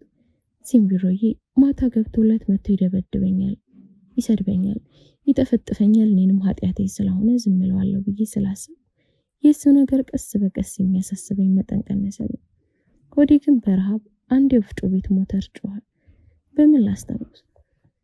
አፌ መረረኝ። ተነስቼ የመቆም ኃይል እንኳን አጣሁ። ጨጓሬ የሚፈጨው አጥቶ እርስ በርሱ ተፋትጎ ጉሮሬ ላይ ጣፋጭ የሚያክል አሲድ መርጨት ጀመረ። እንደምንም አካሌ ኃይል በማጣት ዝሎ መሸለኝ። ሰውዬ እስከ ምሽቱ 1 ሰዓት ድረስ አልመጣም። እኔ ረሃቤን እንደምንም ችዬ ተኳኩዬ ሚኔን አድርጌ የደላት ሴት መስዬ ልጄን አክሱም ሆቴል ጀርባ ላለችው አሮጊት ሰጥቼው ሰውን እንደ ሸቀጥ ወደሚሸከምበት ቺቺኒያ ራሴን ወርውሬ ዳይቭ ሰመጥኩ። ረሃቤን ቢያስተግስልኝ ብዬ ከዓመታት በኋላ ከአንዱ ጀብሎ ሲጋራ ዱቤ ወስጄ አጨስኩ። እንኳን ሊያስተግስልኝ የባሳ ዙሩኝ ያለችኝን ማቀማም ማጠጣ። ወደ መጠጥ ቤት ውስጥ ስገባ እንጠጣ እንጂ እንብላ የሚል ቃል ካፋቸው የማይወጡ ወንዶች ሪች ሪሃና ብለው እየጠሩኝ መጠጥ ለመጋበዝ ተሻሙብኝ። ይህኔ መጠጥ ከምትጋብዙኝ ባለ 20 ብር ከ20 ዳቦ ግዙልኝ ብላቸው ፊታቸው እንደ ካምፓየር ባንድ ነበር የሚቀያየሩ። ያው ያለነው ኢትዮጵያ ውስጥ አይደል? ራበኝ ብለህ አደባባይ ስትወጣ ይህን ብላ ተብለህ ጥይት የምትጎርስበት ሀገር ላይ ነው። ሰውም ራበኝ ስትለው መጠጥ ጋባዥ ቢሆን ያን ያህል አይገረምም። ምክንያቱም ሁሉም አመዳም ኑሮን ከማስታወስ መደንዘዝ ይመርጣልና። እኔም ምንም አማራጭ የለኝም። አንዱ የቀነዘረ መሰለኝ እሺ ብዬው አንድ ቢራ ከጠጣሁኝ በኋላ መውጫ ቆርጦ ለሾርት ይዞኝ ሄደ። አመሻሽ ላይ ስራዬን ጨርሼ ወደ ቤት ሄድኩ። እቤት ስደርስ ብዙም ሳልቆይ በር ተንኳኳ። ከፈትኩ። የታክሲ ሹፌር የሆነ የሱ ጓደኛ ጨርቅ እስከሚሆን ድረስ ስክር ብሎ ቆሟል። በሰዓት ቤቴ መምጣቱ እያወዛገበኝ ታዲ በሰላም ነው ስለው ገፍተር አድርጎኝ ወደ ውስጥ ገባና በሩን ከውስጥ ቆለፈው። ይባስ ብሎ ሶፋ ላይ ጣለኝና አስገድዶ ሊደፍረኝ ይታገለኝ ጀመር። ታዲ ምን ሆነሃል? ሪች እኮ ነኝ ብዬ ከላይ ላይ ላነሳው ስል በተማዘዘ የሰካራም ድምጽ እኔም እኮ ለዛ ነው የመጣው እሱ የለም ብለህ ነው አይደል እንዲህ የምትሆን? ከሰማ ግን የገባህበት ገብቶ ነው የሚዘለዝል። አሃ ማ ኤልያስ ነው የሚመጣኝ? ራሱ አይደል እንዴ ሚስቴን 50 ብር ክፈለኝና አብራችሁ ተኙ ያለኝ። ልክ ይህን ቃል ሲናገር 120,000 መርፌዎች አእምሮዬ ላይ የተዘጉብኝ መሰለኝ። አናቴን በዲጅኑ የተቆፈርኩ ያህል የላይና የታቹ ተገለባበጠብኝ። መላ ሰውነቴን ዝርዝር አደረገኝ። በ50 ብር ከባሌ የገዛኝ ታደሰ ልብሴን ለማውለቅ ይታገላል። እኔ ልክ እንደ ልጅ የስሜት ሕዋሳቶቼ በድን ሆነውብኝ ወደ ግዑዝ አካልነት ተቀይሬያለሁ። በእርግጥ ሲምቢሮዬ እንደሚበቀለኝ እጠብቅ ነበር። ለሰራሁት ኃጢአት ግን ደሞዜ ይህን ያህል እጥፍ አድርጎ ይከፍለኛል ብዬ ለአንዲትም ሰከንድ አስቤ አላውቅም። ተፈጸመ። ቻናላችንን ላይክ፣ ሼር፣ ሰብስክራይብ በማድረግ ቤተሰብ ይሁኑ። እየተከታተላችሁን ስለሆነ እናመሰግናለን።